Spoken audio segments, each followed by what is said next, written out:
नमस्कार, मैं हूं गायत्री व्यास वीएनएम न्यूज रूम से। रोजाना एक ही बात कहना पड़ता है कि विश्व में आंकड़े बढ़ते जा रहे हैं। आज भी वही बात है। विश्व में जिस तरह कोरोना संकट फैल रहा है, उसको रोकना सभी के लिए, सभी देशों के लिए नामुमकिन सा साबित हो रहा है। विश्व के आंकड़ों पर अगर नजर डालें तो विश्व में 48 लाख पहुंचा कोरोना संक्रमितों का आंकड़ा। 3 लाख से ज्यादा लोगों ने जान गंवाई है और 18,50,000 से ज्यादा लोग रिकवर भी हुए हैं। देश की बात करें तो देश में सबसे खराब परिस्थिति हो रही है कोरोना संक्रमितों के साथ साथ में वो ये है कि प्रवासी मजदूर बेहद ज्यादा परेशानी में घिर गए हैं। हर राज्य की सरकारें नाकाम साबित हुई है इन प्रवासी मजदूरों को सहाय देने में। ये प्रवासी मजदूर कभी सभी राज्यों के आर्थिक विकास में सबसे बड़ी अहम भूमिका निभा चुके थे। उसके बावजूद भी हर राज्य सोच नहीं पा रहा है, कुछ कर नहीं पा रहा है इन प्रवासी मजदूरों के पैरों के छाले देखकर। और यही छाले रोजाना हमारी आंखें नम कर देता है। उन बच्चों को चलता हुआ देखकर हमारे घर में खेलते बच्चे हमें वो बात याद दिलाते हैं कि हम कितनी सुकून की जिंदगी जी रहे हैं। अगर आपके घर के इर्द गिर्द भी ऐसे प्रवासी मजदूर मिल जाएं तो उनको सहाय जरूर करना, क्योंकि सरकार से अब इन सब का विश्वास उठता जा रहा है। देश के आंकड़े आज भी बेहद ज्यादा बड़े हैं। कोरोना के अपडेट पर नजर डालते हैं। देश के 97,000 के पार पहुंचा देश में कोरोना संक्रमितों का आंकड़ा। 37,000 से ज्यादा रिकवर हुए हैं और 3,000 से ज्यादा लोगों ने जान गंवाई है कोरोना संक्रमण से। महाराष्ट्र बहुत तेजी से भाग रहा है कोरोना संक्रमण फैलाने में। 33,000 महाराष्ट्र में आंकड़ा हो गया है। तमिलनाडु 11,760 और गुजरात 11,380, जिसमें सबसे ज्यादा अहमदाबाद 8,420 संक्रमितों की संख्या पहुंच चुकी है और सूरत अभी भी 1,000 पर अटका हुआ है। शहर की खबरों पर नजर डालते हैं। शहर की खबरें देखेंगे। वडोदरा शहर में आज कितना आंकड़ा हुआ, उससे पहले नजर डालते हैं आज की हेडलाइन पर। वडोदरा में आज 21 नए केस के साथ 712 संक्रमितों की संख्या। आखिरकार दर्शाई गई 3 लोगों की मौत। खोडियार नगर निकट प्रवासी मजदूरों से भरी बस में लगी आग, मची अफरा तफरी। और शहर की सड़कों पर लगे बैरिकेड से आवाजाही में दिक्कतें, सड़क हादसों का अंदेशा।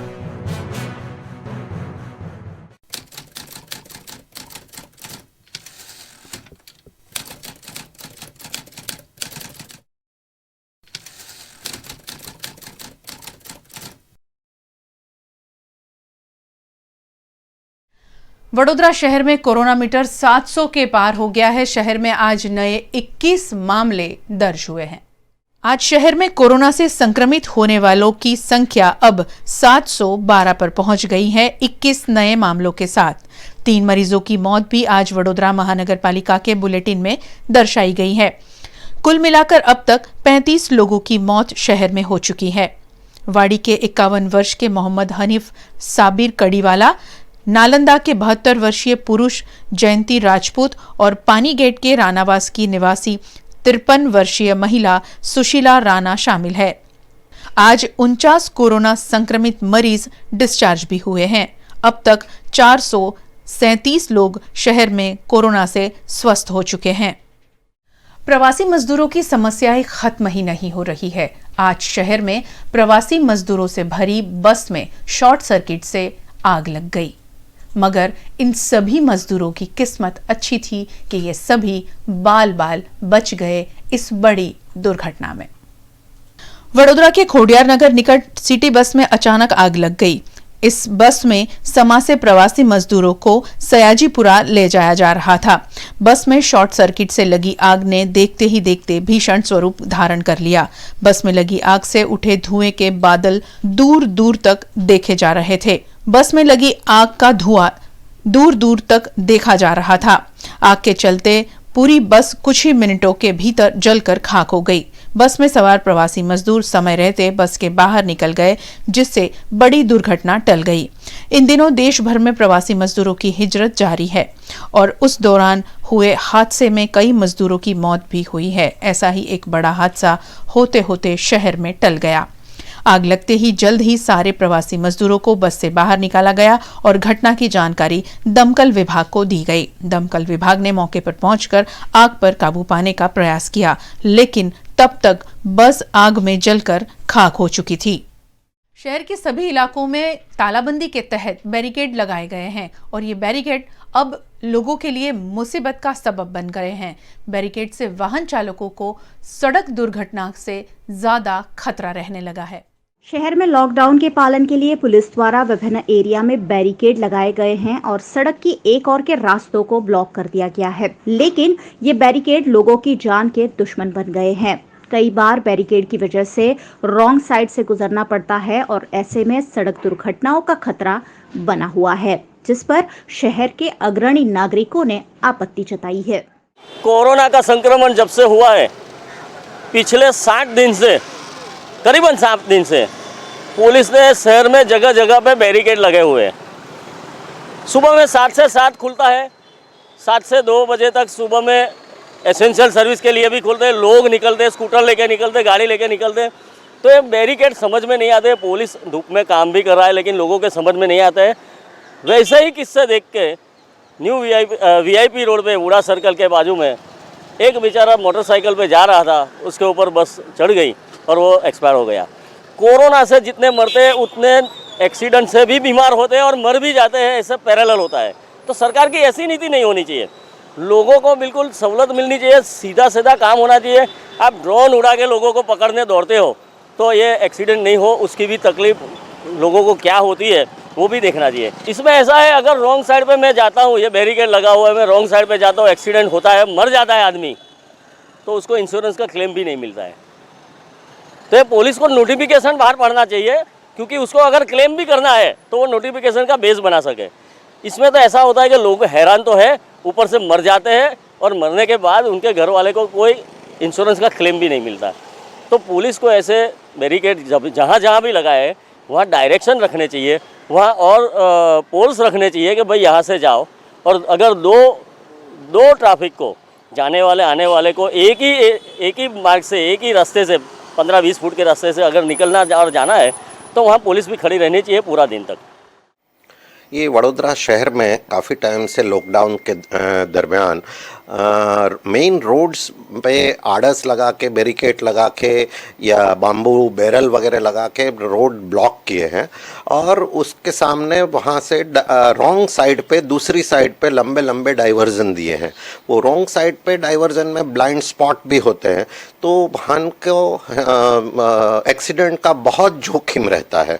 तो उसके कारण ये लोगों को भी परेशानी बहुत हो रही है और ट्रैफिक का मूवमेंट बहुत कम होने के बावजूद भी एक्सीडेंट होते हैं और व्हीकल डैमेज भी होती है, ह्यूमन लाइफ डैमेज लॉस भी हो रही है। तो ये उसमें कोई तर्क नहीं है। ये जो रोड ब्लॉक ऐसे किए हैं और रॉन्ग साइड पे डाइवर्जन दिए हैं वो बिल्कुल गलत है, उसमें कोई सही लॉजिक नज़र नहीं आता है। और ऐसे केस में रॉन्ग साइड पे अगर मान लो कोई एक्सीडेंट हुआ, व्हीकल डैमेज हुई या तो ह्यूमन लाइफ डैमेज हुई, तो जब वो पुलिस कंप्लेन या इंश्योरेंस क्लेम या MSCT motor accident claim tribunal के पास केस जाएगा फ्यूचर में, तब वो बहुत जटिल, बहुत कॉम्प्लेक्स सिचुएशन हो जाएगी, क्योंकि उस टाइम उसको वो प्रूव करना बहुत मुश्किल होगा कि क्यों रॉन्ग साइड में जा रहे थे, क्योंकि उसके लिए कोई नोटिफिकेशन नहीं है, जाहिरनामा नहीं है। तो ये बिल्कुल गलत है अभी पुलिस डिपार्टमेंट से बात की पर बहुत सही कोई तर्क बता नहीं रहे हैं, ना तो बहुत खास कोई चर्चा ग्राउंड लेवल पे आके हमने बताया था कि साइट पे जाके हम डिस्कस करें कि ये बहुत गलत हो रहा है, गति कम करनी है, स्पीड लिमिट करनी है। तो नॉर्मल अपनी जो SOP स्टैंडर्ड ऑपरेट प्रोसेस है वैसे जिग मैनर में बैरिकेड रख के मीडियम ओपनिंग रख के स्पीड कम हो सकती है। पुलिस का तो बहुत कुछ उपयोग कर सकते हैं और मैं सही बता रहा हूँ कि जब हमारे ध्यान में आया और हमने पूछा भी तो ऑफिशियली अनऑफिशियली ऐसे बताया कि पुलिसों को दूसरी कामगिरी कुछ है नहीं, तो घर तो बिठा नहीं सकते, तो ये लोगों को एक साथ एक स्पॉट पे 5-5, 10-10, 15 लोगों को बिठा के रखा है। उसके साथ ट्रैफिक ब्रिगेड जवान होते हैं, उसके साथ ये पुलिस मित्र या वो भी होते हैं। काफ़ी जगह पे नॉर्मल सिविल ड्रेस में है, उनको ना तो आइडेंटिटी कार्ड है उनके पास या तो आइडेंटिटी कुछ दिया था। बजाज फाइनेंस द्वारा लॉकडाउन में भी वसूली गई ग्राहकों से पेनल्टी, ग्राहकों ने किया प्रदर्शन। केंद्र सरकार द्वारा 3 महीनों तक लोन के हफ्ते इत्यादि में राहत देने का ऐलान किया गया है। उसके बावजूद भी बजाज फाइनेंस द्वारा ग्राहकों के हफ्ते काट लिए गए हैं और वक्त पर हफ्ते नहीं भरे जाने पर पेनल्टी भी लगाई गई है। ऐसे में कई लोगों ने बजाज फाइनेंस के कार्यालय पर हल्ला बोल करते हुए उनके पैसे काटे जाने का विरोध किया। हम लोग गोरवा बजाज फाइनेंस की ऑफिस पे आए हैं EMI पे करने के लिए। हमारी प्रॉब्लम ये है कि बजाज फाइनेंस में हमारे 2 EMI है, वो EMI के तहत इन लोगों ने 295 की तरफ से ये 5 टाइम्स हमारे अकाउंट में से कट कर दिए है। अभी जब RBI ने डिक्लेयर किया है कि 3 महीने तक कोई EMI पे नहीं करना है, फिर भी मैंने अप्रैल महीने का ही तो EMI भर दिए थे और मई महीने का सिर्फ एक EMI नहीं भरा है, उसके लिए उन लोगों ने 1500 रुपये कट किया और 700 रुपये लियन किया। और उसके ऊपर मैंने अभी जब EMI पे किए तो 450 के हिसाब से मेरे 2 EMI थे, तो 900 रुपये उसके लिए उन लोगों ने पेनल्टी के हिसाब से। तो आप सोचिए 1500 रुपये ऑलरेडी कट हो चुके हैं और 900 रुपये उन्होंने लिए, 2200 रुपये। मेरे 2800 रुपये का EMI है और उसमें उन्होंने 2200 रुपये लिए, तो ये हम लोग जाए कहाँ पे? EMI के और चार्जेस, चलो EMI नहीं पे किया तो आप EMI लो, उसके चार्जेस क्यों ले रहे हो? जब मैं बैंक के पास गई तो बैंक वालों ने बोला कि ये बजाज ने लिया है, इसमें मुझे छाप के भी दिया है बैंक वालों ने। अभी बजाज वाले बोल रहे हैं कि हमने नहीं लिया है, बैंक वालों ने लिया है। तो अभी हम लोग कहाँ जाए? बैंक से झगड़ा करने जाए कि यहाँ बजाज पे झगड़ा? और यहाँ पे भी इतने रूडली आंसर दे रहे हैं, बोल रहे हैं कि इसमें हम रिस्पॉन्सिबल नहीं हैं। ये आंसर भी ठीक से नहीं दे पा रहे हैं कि भाई ये पैसे किसने लिए। हम लोगों ने सिर्फ क्लियरली पूछा, सब मेरे जैसे बहुत सारे कस्टमर है, सब ने पूछा कि ये पैसे किसने लिए, सिर्फ आप इतना बोलो। मैं तो जाने वाली हूँ ग्राहक सुरक्षा में, क्योंकि मेरे जैसे लाखों लोग हो गए और उनके करोड़ों रुपए इन लोगों ने ले लिए होंगे। आज हमने भरोसा करके इनसे लोन लिया था और ये लोग बोल रहे हैं कि आप 0% इंटरेस्ट पे हमें लोन दे रहे हैं, तो फिर ये किसके लिए इन लोगों ने? સાહેબ આ બજાજનું રેગ્યુલર મેં હપ્તો ભરી રહ્યો છું. હમણાં લોકડાઉન હોવા છતાં એક મારો બાઉન્સ થઈ ગયેલો, એટલે મેં બે દાડા પછી પૈસા અરેન્જ કરીને મેં નાખ્યા છે. એની પેનલ્ટી મારે 450 2 ટાઈમ ને 295 4 ટાઈમ, ટોટલ 2100 રૂપિયા કાપ્યા છે.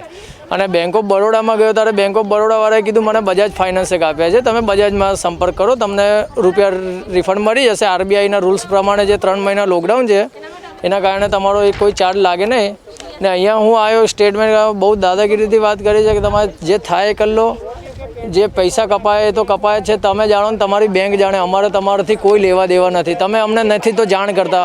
અમે મેલ ID યુઝ હોવા છતાં ગૂગલ પે કર્યું તો બી પૈસા એક્સેપ્ટ નથી કર્યા ઓનલાઈનમાં. આજે બેંકમાં મારે જવાને કેપેસિટી નથી, મેં પોતે બીમાર હતો, બેડ રેસ્ટ, એટલે હું નહીં જઈ શક્યો. હું ઓનલાઈન ટ્રાય કર્યો, તે છતાંય મારા પૈસા નહીં ગયા ઓનલાઈન. તો એની ડ્યુ ડેટ પેમેન્ટ બે દાડાની પેનલ્ટી 2400 રૂપિયા એના હિસાબે આ લોકોએ કાપ્યા છે. હવે એ મારે આ લોકડાઉનમાં આપણા PM સાહેબનું એવી અપીલ હતી કે 90 દાડા સુધી તમને બધી રાહત છે, તો હજુ તો 90 દાડા લોકડાઉનને નથી થયા. આજે લગભગ મારા હિસાબે 62-60 કે એટલા દાડા થવા આવ્યા છે લોકડાઉનને. એના છતાંય આ ફર્સ્ટ ટાઈમ જે હપ્તો થયો, આટલા ટાઈમથી અમે રેગ્યુલર ભરીએ છીએ. આ તમે સ્ટેટમેન્ટ બી મારું જોઈ શકો છો, કોઈ હપ્તો મારો બાઉન્સ નથી.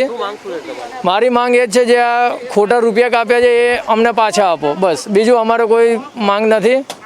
જે વગર કામના પૈસા ગયા છે સાહેબ, અમને રિક્વેસ્ટ કે VNM ન્યૂઝ દ્વારા અમે જણાવી શકીએ છીએ કે અમને પાછા મળી શકે એવો અમે આગ્રહ રાખીએ છીએ. लॉकडाउन से एक और हर इंसान परेशानी से घिरा हुआ है, वहीं दूसरी ओर शहर के कुछ पशु प्रेमी ऐसे हैं जो इस मुश्किल स्थिति में दे रहे हैं पशुओं को सहारा। चीन के वुहान से निकले एक वायरस ने पूरी दुनिया को हिलाकर रख दिया है। एक वायरस की वजह से पूरी दुनिया ठप पड़ गई है और उसमें भारत देश भी शामिल है। शहर में करीब पिछले 2 महीनों से तालाबंदी की स्थिति है। तालाबंदी में कहीं न कहीं हर इंसान परेशान है। ऐसे में जो बोल नहीं सकते ऐसे प्राणियों को भला सहारा कौन दे। गली मोहल्ले में घूमने वाले डॉग को इन दिनों खाना मिलना भी मुश्किल हो गया है। ऐसे में कारेलीबाग की साधना सोसाइटी में रहने वाली दीप्ति पटेल रोजाना रेड जोन के आसपास के इलाकों में डॉग को खाना खिलाने का उम्दा काम कर रही है। इस कार्य में उनके साथ स्लम एरिया के कई बच्चे भी जुड़े हैं। दीप्ति पटेल ने फेसबुक पर भूख से डॉग की मौत की एक पोस्ट देखी, तब से उनका दिल दहल गया और उसके बाद अब वे कोरोना के कहर से बिना डरे डॉग को खाना खिलाने का नेक काम कर रही है। હું આ કામ 30 વર્ષથી કરું છું, પણ જ્યાંથી મેં ફેસબુક પર એક પોસ્ટ જોઈ હતી કે જે કૂતરું એક ભૂખ્ય મરી જાય છે, એને કોઈ મળતું ખાવાનું મળતું નથી, એનાથી ઇન્સ્પાયર થઈ અને મેં આ લોકડાઉનમાં આપવાનું કામ શરૂ કર્યું। મારી જોડે આ બાળકો બીજા જોઈન જાતે સ્વેચ્છાએ એ લોકો આવવાનું જોઈન કર્યું છે। આ બાળકો મારા ઘરની પાછળ રહે છે અને એ લોકો પોતે જાતે જ મારે એ લોકોને કહેવું નથી પડતું, એ લોકો જાતે અમે લોકો દરરોજના 3 થી 4 કલાક સાંજના અને બપોરના 2 કલાક અમે લોકો એક્ટિવિટી કરીએ છીએ।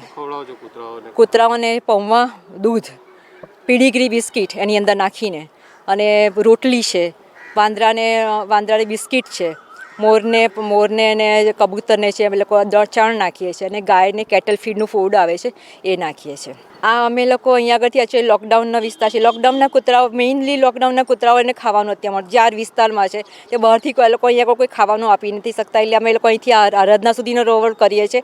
પછીથી બુદ્ધદેવ થઈ અને અમે લોકો ત્યાં થઈને આપણે કાસામલ કબ્રસ્તાન સુધી જઈએ છીએ। રેડ ઝોન માટેના જ કૂતરાઓ કે જે લોકોને અંદર જઈ શકતા નથી, એ લોકો કોઈને કશું કંઈ આપી નથી શકતા, એને લીધે જ અમે લોકો ખાસ આવી રીતના અહીંયા આગળ આ વિસ્તારમાં અમે લોકો આવ્યા છે। અમને ખૂબ જ આનંદ થાય છે આ કામ કરતાં અને ગર્વ ફીલ છે કે અમે લોકો આ કામ કરી શકીએ છીએ।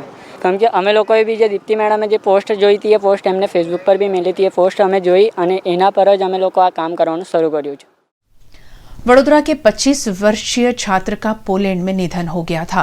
पोलैंड और भारत सरकार की सहायता से छात्र के शव को आज वडोदरा लाया गया। परिजनों ने नम आंखों के साथ किया अंतिम संस्कार। उच्च शिक्षा हेतु 2016-17 में पोलैंड गए हुए गोत्री के एसटी कॉलोनी के निवासी 25 वर्षीय मानव हितेश पटेल का पोलैंड में बीमारी से निधन हो गया। शहर के युवा बेटे के शव को वडोदरा वापस लाने के लिए परिवार ने वडोदरा कलेक्टर, पुलिस कमिश्नर, मुख्यमंत्री विजय रूपानी, राज्य सरकार के विभिन्न विभाग, केंद्रीय गृह मंत्रालय और प्रधानमंत्री नरेंद्र मोदी को अवगत कराते हुए मृतक छात्र के शव को वडोदरा लाए जाने की गुजारिश की थी। मामले पर फौरन कार्यवाही करते हुए पोलैंड सरकार और भारत सरकार की सहायता से मृतक छात्र के शव को कार्गो फ्लाइट के जरिए अहमदाबाद और वहां से वडोदरा लाने की इजाजत दी गई। मृतक छात्र मानव पटेल का शव फ्लाइट से पोलैंड से अहमदाबाद और फिर अहमदाबाद से एम्बुलेंस में वडोदरा लाकर परिजनों को सौंपा गया। एकलौते होनहार बेटे के निधन से परिवार में मातम छा गया है। सेवानिवृत्त पिता हितेश पटेल और परिजनों ने दिल में दुख और आंखों में आंसुओं के साथ मानव पटेल को अंतिम विदाई दी। और अब रुकते हैं एक छोटे से ब्रेक के लिए। ब्रेक के बाद खबरों का सिलसिला जारी रहेगा। आप देखते रहिए वीएनएम न्यूज।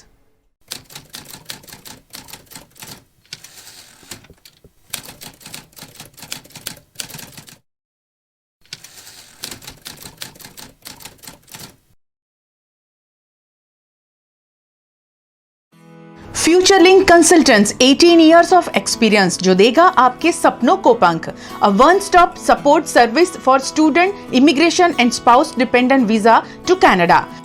फ्यूचरलिंक देता है Australia, UK, USA and New Zealand के लिए स्टूडेंट वीजा। साथ ही यहाँ हाईली क्वालिफाइड फैकल्टी देती है IELTS एंड PTE की कोचिंग, वो भी फ्लेक्सिबल टाइमिंग में। Visit Futurelink head office 216 Atlantis near Genda circle और Manjalpur branch 315 Pinakin plaza Vadodara.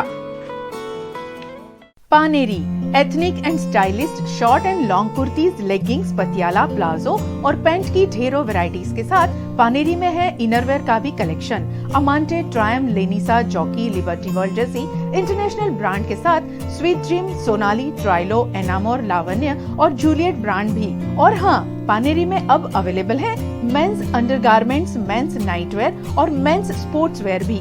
Paneri 10 Rajnagar society near Kalash circle, Akota stadium road, Vadodara.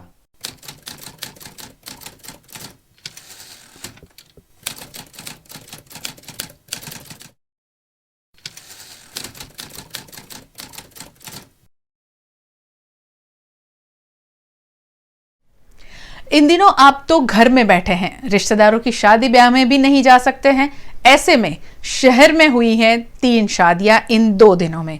और आज जब चौथे चरण का लॉकडाउन शुरू हुआ, आज शहर में पहली शादी हुई।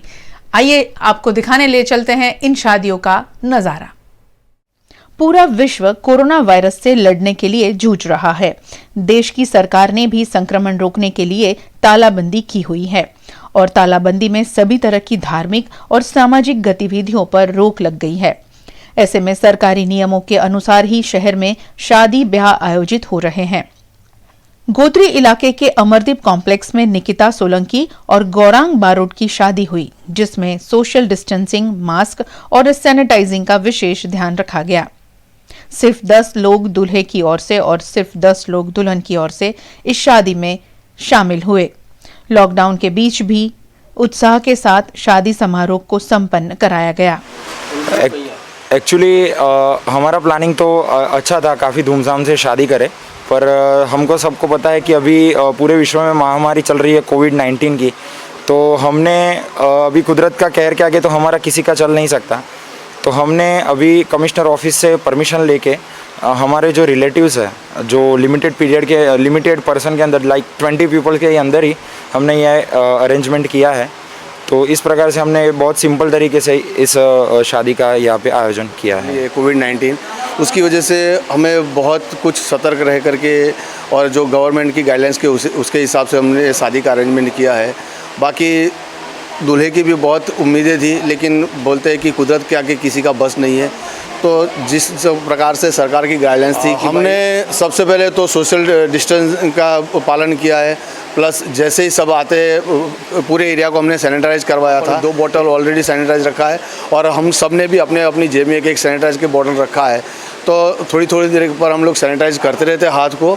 और वहीं शहर के छानी इलाके के निवासी आकाश टिलवा और नवापुरा की राजश्री ठाकुर भी लॉकडाउन के बीच एक दूसरे के साथ जीवन भर के लिए लॉकडाउन हुए। पोलो ग्राउंड निकट के नवदुर्गा मंदिर में 7 फेरे लेते हुए ये जोड़ा शादी के बंधन में बंधा। शादी समारोह के बीच भी कोरोना वायरस का संक्रमण बढ़ने से रोकने के लिए सरकार की सभी तरह की गाइडलाइन का पालन दुल्हा, दुल्हन और उनके परिवारजनों ने किया।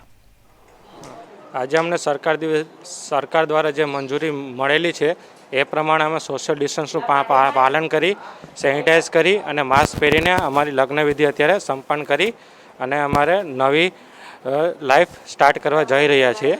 तो आपणे सर्वने विनंती है कि आपणे आ कोरोना वायरसना समयमां बधा कायदानुं पालन करीए, सोशल डिस्टन्स मेंटेन करीए, मास्क पहरीए, जेथी आ रोगने आपणे अटकावी सकीए।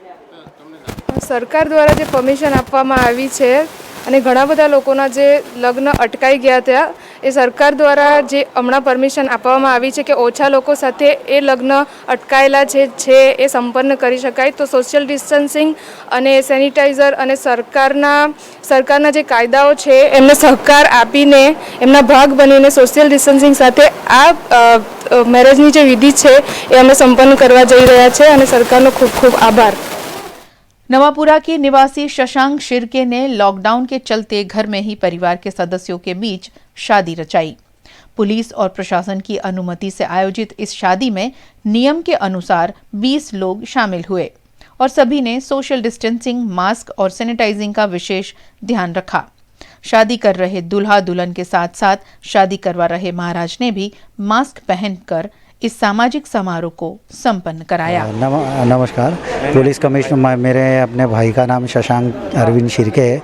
उनकी आज शादी का हमने पुलिस कमिश्नर सर की वहाँ एप्लीकेशन डाल के परमिशन लिया था, जिस वजह से हमको परमिशन मिल के आज हमने सोशल डिस्टेंसिंग के पूरे नियम के साथ, गवर्नमेंट के रूल के साथ तुरंत टूक समय में शादी संपन्न किया है। हमको 20 आदमी की परमिशन मिली थी, जिसकी वजह से हमने पूरा पहले सैनिटाइज़ किया और हमने 20 की जगह 10 या 15 ही आदमी बुलाए थे और पूरा का पूरा पहले सैनिटाइज़ करके हैंड वॉश और सैनिटाइज़र टोटली सब व्यवस्था रखी थी और हर एक ने कंपलसरी मास्क पहना था और सोशल डिस्टेंसिंग का पालन किया। इंदु ब्लड बैंक द्वारा गोत्री अस्पताल को दी गई रोबोटिक ट्रॉली। अब मरीज के संपर्क में आए बिना कई कार्य गोत्री अस्पताल में होंगे संभव। गोत्री मेडिकल कॉलेज और हॉस्पिटल में 250 बेड की कोविड-19 हॉस्पिटल कोरोना महामारी से निपटने के लिए बनाई गई, जहां शहर के कोरोना संक्रमितों का इलाज किया जा रहा है। शहर की इंदु ब्लड बैंक द्वारा 27वें स्थापना दिवस पर गोत्री के कोविड-19 अस्पताल में एक रोबोटिक ट्रॉली दी गई है। ये रोबोटिक ट्रॉली दवाई और खाना पहुंचाने जैसे काम कर सकती है। अस्पताल में काम करने वाले स्वास्थ्य कर्मचारी और डॉक्टर कम से कम कोरोना संक्रमितों के संपर्क में आए, इस कोशिश के भागरूप अस्पताल को ये ट्रॉली डोनेट की गई, जिससे अस्पताल प्रबंधन को कोरोना संक्रमितों के इलाज में सहूलियत होगी। गुजरात बोर्ड के 12वीं साइंस का परिणाम कल घोषित हुआ ऑनलाइन और इस वर्ष वडोदरा शहर का परिणाम 2% कम हुआ है। गुजरात माध्यमिक और उच्चतर माध्यमिक शिक्षा बोर्ड द्वारा मार्च महीने में ली गई 12th साइंस की परीक्षा का परिणाम कल ऑनलाइन घोषित कर दिया गया है, जो 71.34% आया है। वडोदरा शहर का परिणाम 73.86% आया है, जो पिछले साल की तुलना में 2% जितना कम है और शहर में एक भी छात्र A1 ग्रेड यानी कि 90% या उससे ज्यादा प्रतिशत पाने में सफल नहीं रहा है, जबकि A2 ग्रेड में 173, B1 ग्रेड में 623, B2 ग्रेड में 1013, C1 ग्रेड में 1370, C2 ग्रेड में 1402, D ग्रेड में 268 छात्र उत्तीर्ण रहे हैं। वडोदरा से 6,498 छात्रों ने परीक्षा दी थी, उसमें से 4,796 छात्र पास हुए हैं, जबकि 1,702 छात्र फेल हुए हैं। हर वर्ष की तरह इस वर्ष भी राज्य के छोटा उदेपुर जिला का परिणाम सबसे कम 29.81% घोषित हुआ है, जबकि पूरे राज्य में राजकोट जिला का परिणाम सबसे ज्यादा 84.70% घोषित हुआ है। विदेशों में फंसे भारतीयों की नौसेना के जहाजों से वतन वापसी कराई जा रही है। 528 भारतीयों को मालदीव से वापस लाया गया युद्धपोत जलाश्व के जरिए। कोरोना वायरस संक्रमण पर लगाम के लिए दुनिया भर में लगाए गए लॉकडाउन के चलते देश वापस आना चाहते लोगों को अलग अलग देशों से लाया जा रहा है। ऐसे में भारतीय नौसेना का युद्धपोत जलाश्व शनिवार सुबह 588 भारतीयों को देश वापस लाने के लिए मालदीव के माले पोर्ट से कोच्चि के लिए रवाना हुआ। विदेशों में फंसे भारतीय नागरिकों को स्वदेश लाने के लिए चलाए गए अभियान समुद्र सेतु के अंतर्गत ऐसा किया जा रहा है। जहाज में 6 गर्भवती महिलाएं और 21 बच्चे भी शामिल थे। जहाज पर यात्रियों को बिठाने से पहले सारी औपचारिकताएं पूरी कर ली गई।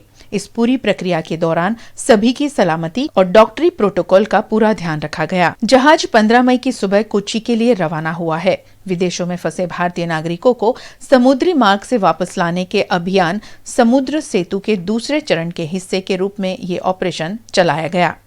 इस जहाज में सवार होकर देश लौटे भारतीयों ने अपने अनुभव भी साझा किए।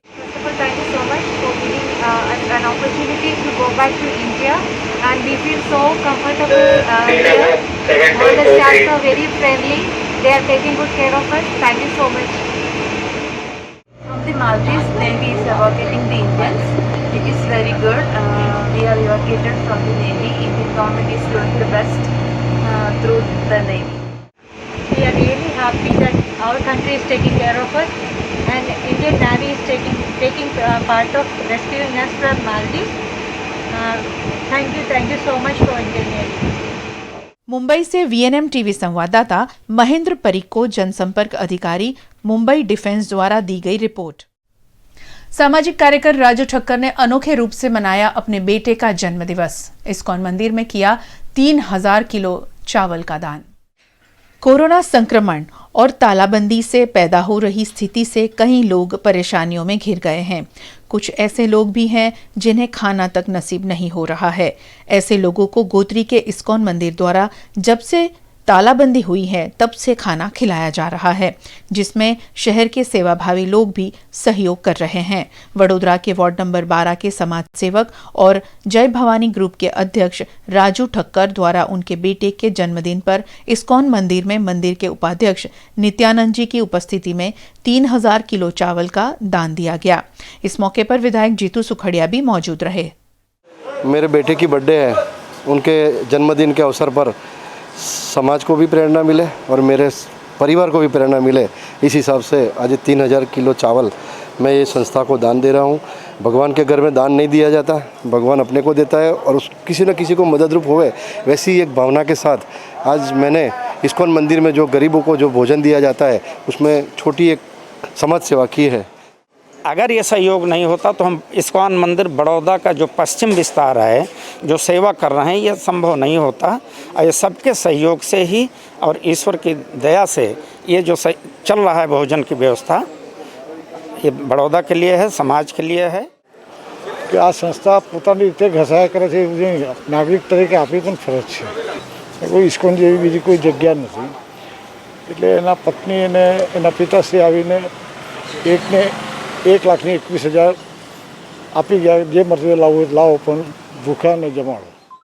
जय भवानी ग्रुप की ओर से सयाजीगंज के परशुराम भट्टा इलाके में रहने वाले गरीब और जरूरतमंद लोगों को 500 जितनी राशन किट का वितरण भी किया गया, जिसमें 10 दिन तक चले उतना अनाज जरूरतमंद लोगों को देकर इस मुश्किल घड़ी में उनकी सहाय की गई।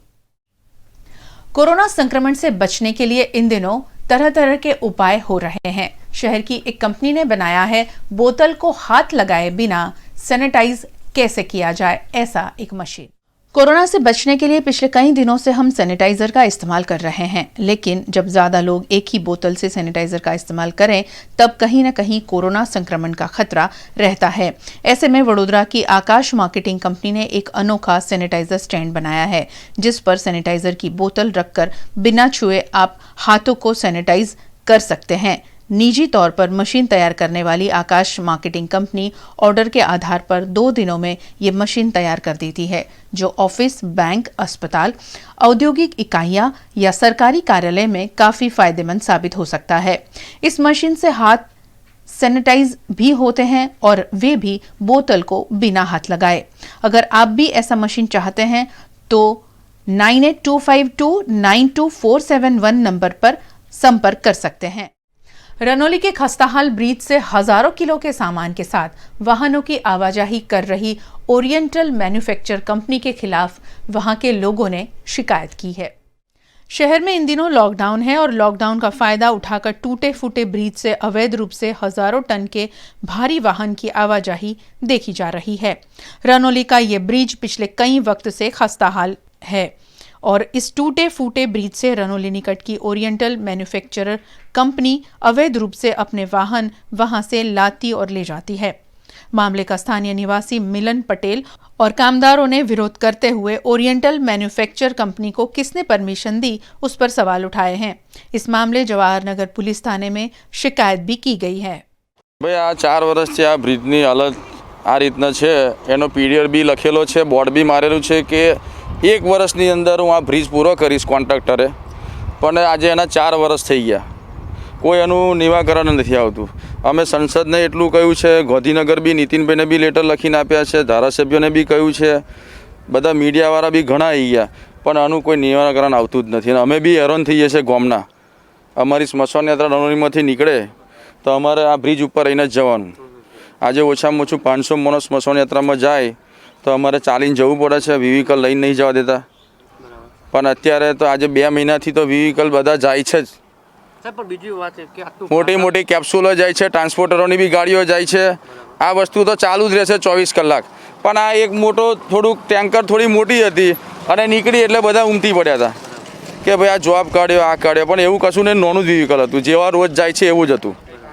કંઈ બીજું છે નહીં, કોઈ ટ્રાફિક નહીં, કશું જ નહીં. ખાલી ગામવાળાને થોડી 2 કલાક તકલીફ પડી, પછી પાછો રોડ તો ચાલુ રાતે આપણે સવારમાં નીકળી ગઈ હતી. कोरोना की दहशत के बीच भी स्वच्छता कर्मचारी लगातार कार्य कर रहे हैं। रेड जोन से वेस्ट कलेक्ट कर निभा रहे हैं कोरोना वॉरियर्स की उम्दा भूमिका और इन सबको सम्मानित भी कर रहे हैं इसी एरिया के लोग। पिछले 1 महीने में शहर में कई कोरोना केस दर्ज हुए हैं, जिसके चलते शहर के कई इलाकों को रेड जोन घोषित कर दिया गया था। लेकिन रेड जोन में भी कचरा उठाने की जिम्मेदारी लगातार वडोदरा महानगर पालिका के स्वच्छता कर्मचारी द्वारा निभाई जा रही है। ऐसे ही स्वच्छता कर्मचारी का मच्छीपीठ में सम्मान किया गया। वहीं कारेलीबाग के मुक्तानंद 4 रास्ता निकट की आम्रपाली सोसाइटी में भी निवासियों द्वारा कॉरपोरेशन के door to door garbage collection वाले सफाई कर्मचारियों का सम्मान किया गया और कोरोना महामारी के बीच शहर को स्वच्छ रखने के लिए उनका धन्यवाद अदा किया गया।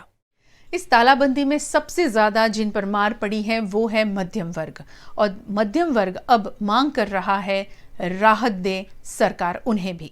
पिछले 2 महीनों से गुजरात राज्य में तालाबंदी है और तालाबंदी से मध्यम वर्ग के लोगों को गुजर बसर में काफी दिक्कतें आ रही है। केंद्र सरकार द्वारा हाल ही में 20 लाख करोड़ रुपए के पैकेज की घोषणा की गई है, लेकिन उसमें मध्यम वर्ग को सीधी राहत देता हुआ कोई ऐलान नहीं हुआ है।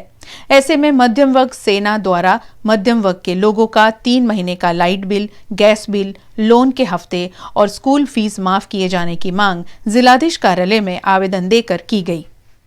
છેલ્લા 60 દિવસથી આપણે જોઈએ કે લોકડાઉન અમલ થઈ રહ્યો છે, પરંતુ હવે કોરોના જોડે આપણે જીવવાનું શીખી જ લેવું પડશે, કારણ કે વધતી દિવસે ને દિવસે આ વધ્યા કરે છે। પરંતુ એક આર્થિક મહાસંકટમાં મધ્યમ વર્ગ ફસાઈ ગયો છે। મધ્યમ વર્ગની પરિસ્થિતિ એવી છે કે નાની નાની વસ્તુઓ માટે લોન લે છે, લોનના હપ્તા ભરાતા નથી। હમણાં પરિસ્થિતિ એવી છે કે એમની આવક બંધ છે, તો સરકારે તેમની જાવક પણ બંધ કરાવવી જોઈએ। આજે તેમનું લાઇટ બિલ ચાલુ છે, તેમનું ગેસ બિલ ચાલુ છે, તેમના છોકરાઓ નાના નાના છોકરાઓની ફીઓ ચાલુ છે, જે હપ્તા ભરે છે એ ભલે તમે બંધ કરાવે, પરંતુ અમુક હજુ બેંકો એક હપ્તા કાપી લે છે અને હપ્તા ના કપાયા હોય પણ એમનું વ્યાજ તો ચાલુ જ રહે છે। આ વ્યાજ ચક્રવૃદ્ધિ વ્યાજની રીતે વધીને 5 થી 6 હપ્તા તેમના વધી જવાના છે। પરિસ્થિતિ બહુ ખરાબ છે। આજે મધ્યમ વર્ગને તમે ટેકો આપવાની જરૂર છે, કારણ કે મધ્યમ વર્ગને ટેકો નહીં આપો તો ગરીબ વર્ગ તરફ ખસી જશે અને સમાજમાં માત્ર 2 જ વર્ગ રહેશે, એક અમીર વર્ગ ને એક ગરીબ વર્ગ। મધ્યમ વર્ગ એ સમાજનો ટેકો છે, સમાજને ઊભું કરવામાં મદદરૂપ થાય છે। આજે તમે વાત કરું કે 2 લાખ કરોડની તમે સહાય યોજના ડિક્લેર કરી, મારું ગણિત એવું છે કે આપણે 130 કરોડ લોકોડે ભાગી નાખીએ ને તો દરેક જણને 15,000 રૂપિયા મળે, 5 જણનું ફેમિલી હોય તો 75,000 રૂપિયા મળે। મારે એટલી બધી મદદની મધ્યમ વર્ગની જરૂર નથી, પરંતુ 8-10 હજારની આ નાની મદદ કરો। એ 3 મહિનાનું લાઇટ બિલ માફ કરી દો, 3 મહિનાનું ગેસ બિલ માફ કરી દો, 3 મહિનાની શિક્ષણ ફી તેમની માફ કરી દો, 3 મહિનાનું જે વ્યાજ ચડી રહ્યું છે તેનાથી એને રાહત અપાવો। હવે નાની રાહત આપશો તો મધ્યમ વર્ગ આજે ટકી શકશે અને ફરીથી જ્યારે આ લોકડાઉન ખુલશે ત્યારે તેના પોતાના પગ પર ઊભા રહેવા સક્ષમ રહેશે। નહીં તો લોકડાઉન ખુલ્યા પછી એક બહુ મોટું એક મહામારી, આર્થિક મહામારી આવશે, તેમાં મધ્યમ વર્ગ તણાઈ જશે અને મધ્યમ વર્ગની પરિસ્થિતિ બહુ જ ખરાબ છે। સરકાર તેની પર ધ્યાન આપવાની બહુ જ જરૂર છે। ખરેખર જે પેકેજો ડિક્લેર થયા છે એમાં મધ્યમ વર્ગને કશું જ નથી મળ્યું, માત્ર લોન આપવાની વાત કરે છે। લોન તો ઓલરેડી મધ્યમ વર્ગ ભરી રહ્યો છે, તેના હપ્તા ભરવામાં નિષ્ફળ જઈ રહ્યું છે। હજુ એક તમે લોન આપશો તો એના હપ્તા કઈ રીતે ભરશે એ મધ્યમ વર્ગને ખબર નથી। તો પરિસ્થિતિની જાણ આપીને હું મુખ્યમંત્રીશ્રીને અને આપણા માનનીય પ્રધાનમંત્રીશ્રીને પણ અપીલ કરવા માગું છું કે મધ્યમ વર્ગની પરિસ્થિતિને ધ્યાન રાખીને તેમને રાહત આપો। खबरों के बीच अब बात करेंगे राहत पैकेज की। केंद्र सरकार ने एक राहत पैकेज आम जनता के लिए घोषित किया है और ये राहत पैकेज तालाबंदी के बीच, कोरोना संक्रमण के संकट के बीच कितना राहत देगा, यही हमारी चर्चा होगी। और इसी चर्चा के लिए आज हम ऑनलाइन कोई चर्चा नहीं कर रहे हैं, हमारे स्टूडियो में हमने इस चर्चा के लिए बुलाया है। सोशल डिस्टेंसिंग को ध्यान में रखकर हमारे साथ में जुड़े हैं भारतीय जनता पार्टी के प्रवक्ता संजीव पंचोली जी, और स्वागत है आपका। Thank you. और कांग्रेस से प्रवक्ता जुड़ी है हमारे साथ में श्वेता मेहता, स्वागत है आपका। Thank you. केंद्र सरकार के राहत पैकेज की बात करी, अभी कोरोना संकट की बातें घर में कम होने लगी है, अब इस राहत पैकेज पर ज़्यादा डिस्कशन होने लगा है। इसीलिए आपके मन में कुछ सवाल होंगे, वो सवाल शायद हम तक पहुँचे हैं, वो सवाल भी मैं करूँगी, और जो हम सोचते हैं, वो सवाल भी मैं ये दोनों प्रवक्ताओं से करूंगी। और सबसे पहले बात हम शुरू करेंगे श्वेता से। श्वेता, ये राहत पैकेज, हमारा टाइटल ही ये है, क्या ये राहत पैकेज वाकई राहत देगा? सबसे पहले तो मुझे ये लगता है कि ये सहाय पैकेज है, आर्थिक पैकेज है, ये राहत पैकेज नहीं है जी। क्योंकि राहत फिलहाल का जो माहौल है जहाँ पे पूरा देश, हर देश एक इकोनॉमी से के सामने लड़ रहा है, बीमारी से लड़ रहा है, हर चीज़ से ही लड़ रहा है, वहाँ पे जो गरीब लोग हैं, मिडिल क्लास लोग हैं, लोअर मिडिल क्लास लोग हैं, वो सबसे ज़्यादा अफेक्ट हुए हैं। तो उनके पॉकेट में सीधा पैसा आए, वो अभी फ़िलहाल की सिचुएशन में सबसे ज़्यादा ज़रूरी है। नो डाउट सरकार ने ये जो 20 लाख करोड़ के पैकेज की बात की है, उसमें से it's a stimulus package as well. तो उसमें जो सबसे पहले निर्मला सीतारमण जी ने आरबीआई से लोन लेके जो फंड की बात की थी, वो भी घोषणा की थी, वो भी इसमें शामिल है। तो ये जो पैकेज है, it's more about a loan package than राहत पैकेज। तो कहीं ना कहीं सीधा मुझे लगता है लोगों को, जैसे सैलराइज लोग हैं, उनको टैक्स में थोड़ा सा बेनिफिट मिला है कि आप बाद में 30 नवंबर तक ITR फाइल करने की मुदत दी है, तो वो बहुत अच्छी बात है। लेकिन वो आपको पे तो करना ही है। अभी फिलहाल आवक किसी की नहीं है, जावक है। बहुत सारे प्राइवेट कंपनीज है, सुप्रीम कोर्ट ने भी अभी स्टे ला दिया है कि आप अगर सैलरी कोई कंपनी नहीं कर पा रही है तो आप उनको फोर्स नहीं कर सकते। तो ऐसे में बहुत सारी कंपनीज है जो सैलरी नहीं कर पा रही है एम्प्लॉयज़ की, तो उनके घर में पैसा नहीं आ रहा है, ऊपर से उनको लाइट बिल पे करना है, बहुत सारे और भी टैक्सेस पे करने हैं, स्कूल के फीस भरने, अभी नहीं भरने तो थोड़े टाइम के बाद भरना है, घर का किराया भरना है। तो ऐसे में लोगों के पास में कैश फ्लो नहीं है। हालांकि इसमें कैश फ्लो की भी बात है, लेकिन ये कहीं ना कहीं ऐसी बात है कि मेरे पास 100 रुपये नहीं है, मैं कहीं से उधार ले रहा हूँ, मैं आपको उधार दे रहा हूँ और आपको वो वापस चुकाना है। तो वो सीधा राहत की बात कहीं पे भी नहीं है, जो इसमें लोअर मिडिल क्लास लोगों को, गरीब वर्ग को सीधा बेनिफिट होगा। क्योंकि जब स्पेंडिंग कैपेसिटी बढ़ेगी लोगों की, तभी कॉन्फिडेंस बढ़ेगा। हालांकि लोगों को अभी अच्छा लग रहा है, थोड़ा सा कहीं ना कहीं कॉन्फिडेंस मिल रहा है कि कुछ अच्छा होगा, लेकिन ये पूरा एग्जीक्यूशन में भी बहुत टाइम लगने वाला है। तो 2 क्वार्टर आगे एग्जीक्यूशन पे ही मैं बाद में बात करूंगी, मगर संजीव जी, सीधी बात है कि लोगों के जेब में सीधा पैसा नहीं जा रहा है, ये कहना है कांग्रेस प्रवक्ता, आप क्या कहेंगे? राहुल गांधी भी यही कहता है कि लोगों को जेब में पैसे दे जी। तो ये 2 पैकेज है जी, एक राहत पैकेज है, एक आर्थिक पैकेज है जी। ये 20 लाख हजार करोड़ का जो पैकेज है, इट्स एब्सोल्युटली आर्थिक पैकेज और राहत पैकेज की जो सरकार दे रही है। अभी BPL और APL कार्ड वालों को मुफ्त में अनाज बांट रही है जी। गए महीने दिया, इस महीने चालू हो गया जी। फिर अभी जो श्रमिक जिनके पास कोई कार्ड नहीं है, कोई आधार नहीं है, उसको भी राशन मिल रहा है। अच्छा, अभी एक और नया कानून किया है कि कहीं का भी राशन कार्ड हो आपके पास, तो आपको वो कहीं पर भी, कौन से भी राज्य में आपको राशन मिलेगा जी। तो आज ही कुछ लोगों को 20 किलो गेहूँ, चावल, दाल वगैरह मिला है। तो ये डायरेक्ट ये राहत, मेरी बात सुनिए, मेरी बात सुनिए, पूरी बात सुनिए। नहीं, राशन नहीं मिल रहा है ऐसा नहीं है जी।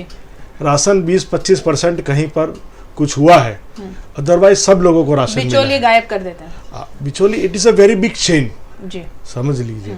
जो पहले कांग्रेस के जमाने में चेन थी, दैट इज 1:15%, 15 समझ लीजिए कि सर राजीव गांधी कहते थे 100 में से 85% कहाँ जाता है, 15% मिलता है। अभी देखिए, अभी हाँ मैं वही बात, राज्यों में था। हाँ, अभी सुनिए, तो कांग्रेस पिछले 25 साल से नहीं है। अभी सुनिए, हम इस पर मतलब बड़े अच्छे से बात करेंगे जी। तो 15-20% जगह पर ऐसा हुआ है कि कहीं लोगों को अन्याय हुआ है, कहीं कुछ दुकानदारों ने घोटाले किए हैं। हम भी अखबार में पढ़ रहे हैं, जो राजू भाई ठक्कर करके कोई आदमी है, उसको भी अभी पकड़ा गया है, क्योंकि मतलब काफ़ी सारे लोगों ने ऐसे घोटाले किया है। तो ऐसे छोटा छोटा हुआ है। पर डायरेक्ट बैंक में पैसा 20,000 करोड़ महिलाओं जिनके जनधन अकाउंट था, उसको गए महीने भी पैसा मिला। 500 रुपए से मेरी क्या बात होगा? सुनिए, नहीं अभी सुनिए ना, मैं पूरा बता रहा हूँ, मैं पूरा बता रहा हूँ। वो डायरेक्ट, अभी हम राहत की डायरेक्ट बात कर रहे हैं, समझिए। तो उसमें सरकार ने क्या क्या किया है वो मैं आपको बताता हूँ। तो वो जो डायरेक्ट पैसा है वो 20,000 करोड़ महिला के अकाउंट में गए हैं। और हम सब जानते हैं, क्योंकि हमने वो महिलाओं के अकाउंट जो हमारे घर पे काम करने आती है, वहीं से हमने उनको पूछा भी है कि क्या आपके खाते में, तो हाँ साहब हमारे खाते में पैसे आ गए हैं। फिर 3 महीने का गैस सिलेंडर उज्ज्वला योजना के अंतर्गत जिन लोगों को गैस कनेक्शन दिया था सरकार ने, उन लोगों को 3 महीना सिलेंडर फ्री में दिया है, और वो भी सही जगह पर पहुंचा है। ये पहली बार भारतीय जनता पार्टी की सरकार में 32 करोड़ लोगों के जनधन अकाउंट खुले। ये उसके हिसाब से समझिए, घर में गए सर, मध्यम वर्ग का क्या? नहीं, राहत पैकेज अभी देखो, हम सब बात करेंगे, हम पूरा स्टोरी आराम से एक-एक करके बात करेंगे। आप इतना जल्दी सब मत ले लो। नहीं, मैं जल्दी नहीं कर रही हूँ, मुझे ये जानना है हम कि सबके सबसे ज्यादा जब मैं यहाँ मैं बीच में एक बात मैं बीच में बताना चाहूंगी। हमने परसों वडोदरा शहर के आम लोगों से बात करने की कोशिश की कि शायद चौथे चरण का लॉकडाउन आए तो आप लोग चाहते क्या हो। उसमें ज्यादातर लोगों ने ये कहा लॉकडाउन जारी रहे, बंद यानी खोल दिया जाए, उससे हमें ज्यादा फर्क नहीं पड़ेगा। हम मध्यम वर्ग के लोग हैं, हमें कुछ पैसा मिले और हमारे लिए भी सरकार सोचे, ऐसा कुछ होना चाहिए। सही है, सही है। इसी के लिए अभी ये लॉकडाउन 4 में जी प्रधानमंत्री जी ने कहा था कि वो नया रंग रूप वाला होगा। तो अभी हम टीवी पर भी देख रहे हैं कि क्या क्या खुलने वाला है। तो मध्यम वर्ग ज्यादातर कहाँ काम करता है जी, तो MSME में काम करता है जी। ज़्यादातर मध्यम वर्ग MSME में, स्मॉल सेक्टर में, स्मॉल ऑफिस में, जहाँ स्मॉल एंटरप्रेन्योर्स है वहीं पर काम करता है। जो लोग बड़ी कंपनी में काम करते हैं वो मैं कहता हूँ वो मध्यम वर्गीय नहीं है जी। वो अपर लेवल मिडिल क्लास है कि दोज हु कैन अफोर्ड, जिनकी तनख्वाह 15,000 से ज़्यादा है। समझिए आप, तो 15,000 से ज़्यादा जहाँ पर तनख्वाह है वहाँ 2 महीने का अगर लॉकडाउन हो गया तो उसको घर में रेशन पानी नहीं कम होगा, क्योंकि अभी लॉकडाउन होने की वजह से हमारा जो खर्चा है वो भी डिक्रीज हुआ है, क्योंकि हमारे ट्रांसपोर्टेशन सिस्टम का खर्चा कम हुआ है। अभी हम बिजली का बिल तो भर नहीं रहे हैं, समझ लो गैस का बिल तो भर नहीं रहे, बाद में तो भरना पड़ेगा। नहीं, वही तो मैं बता रहा हूँ, वही बाद में, अभी तो पैसे की जरूरत नहीं है ना वो, समझिए। तो इसीलिए जरूरत नहीं है सर, मगर हाँ मैं वही अभी, हाँ तो सरकार सब सही सोचती है, आप इतना जल्दी क्यों बोलते हो? मैं मेरे पास आपके हर एक प्रश्न का हर एक छोटा छोटा जवाब है, क्योंकि मैं चाहता हूं कि आप प्रश्न करें और लोगों को पता चले, क्योंकि हम सरकार में बैठे हैं। तो ये सरकार का दायित्व है, सरकार की जिम्मेदारी है कि आम आदमी का ख्याल किया जाए, और भारतीय जनता पार्टी का ध्येय वही है कि हमें अंत्योदय तक पहुंचना है। हमें सभी सेक्टर पर आपने MSME की बात छेड़ी सर। MSME तो खुश नहीं है, ये जो लोन वाली बात की है कि हमें आपको बहुत आसानी से बिना गारंटी लोन दे दी जाएगी। आपको अगर आपका इतना आप इतना कर्ज ले चुके हैं और उसको आप भर नहीं पाए हैं तो उसको आपको NPA में नहीं डाला जाएगा। ऐसे बहुत सारी बातें कही हैं। आप भी खूब समझती हैं। MSME से हमने जब बात की, MSME ने कहा कि federation of small scale industry के ऑनरेरी सेक्रेटरी से हमने बात की थी, उन्होंने कहा कि ये जो पैकेज हैं उससे हमें कोई फ़ायदा नहीं होने वाला है, और हमारी जो इंडस्ट्री है उसमें सबसे बड़ी प्रॉब्लम अभी फ़िलहाल ये है कि हमारे ऑलरेडी खर्चे चल रहे हैं, हमारी ऑलरेडी लोन चल रही है, और उसके ऊपर आप और एक लोन लेने की बात कर रहे हैं, तो हम कहाँ से भरेंगे? आप ऐसा कह रहे हैं कि 3 महीने तक हम आपके इंस्टॉलमेंट शुरू नहीं करेंगे, मगर उसके बाद तो देने पड़ेंगे। तो ये तो हम पर ज्यादा बोझ डाल दिया है, ऐसा कहना है। देखिए, जिस तरफ से आप क्वेश्चन कर रही है मुझे जी। उस तरह से मैं समझता हूँ कि सरकार ने जो MSME के लिए जो पैकेज दिया है जी। वो आपने पूरी तरह से समझा है और उसका अध्ययन भी किया है जी। तो देखिए, व्यापारी किसे कहते हैं? व्यापारी वही बंदे को कहते हैं कि जो अगर अपने पास पैसा नहीं होता तो कर्जा लेकर वो व्यापार में डालता है और उससे मुनाफा कमाता है जी।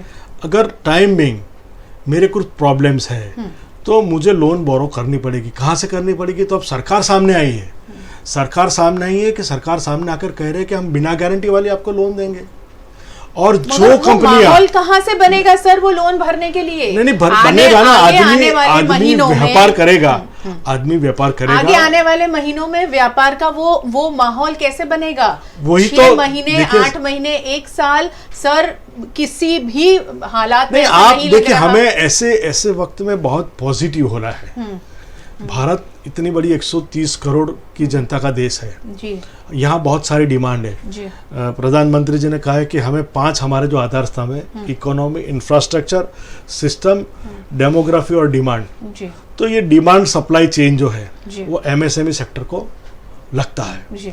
तो अभी मार्केट में जो डिमांड है वो डिमांड को समझ के MSME सेक्टर को उसी में कार्य करना पड़ेगा, क्योंकि बहुत सारी चीज़ें न केवल हिंदुस्तान में, पूरे विश्व में चाइना से इंपोर्ट हो रही है। जी। जब ये शुरू हुआ था तो हिंदुस्तान एक भी PPE किट नहीं बनाता था। हिंदुस्तान में N95 मास्क की एक भी फैक्ट्री नहीं थी। जी। आज 200 से अधिक कंपनियां PPE kit world class, China से बेहतर जी। और बहुत अच्छी बना रही है।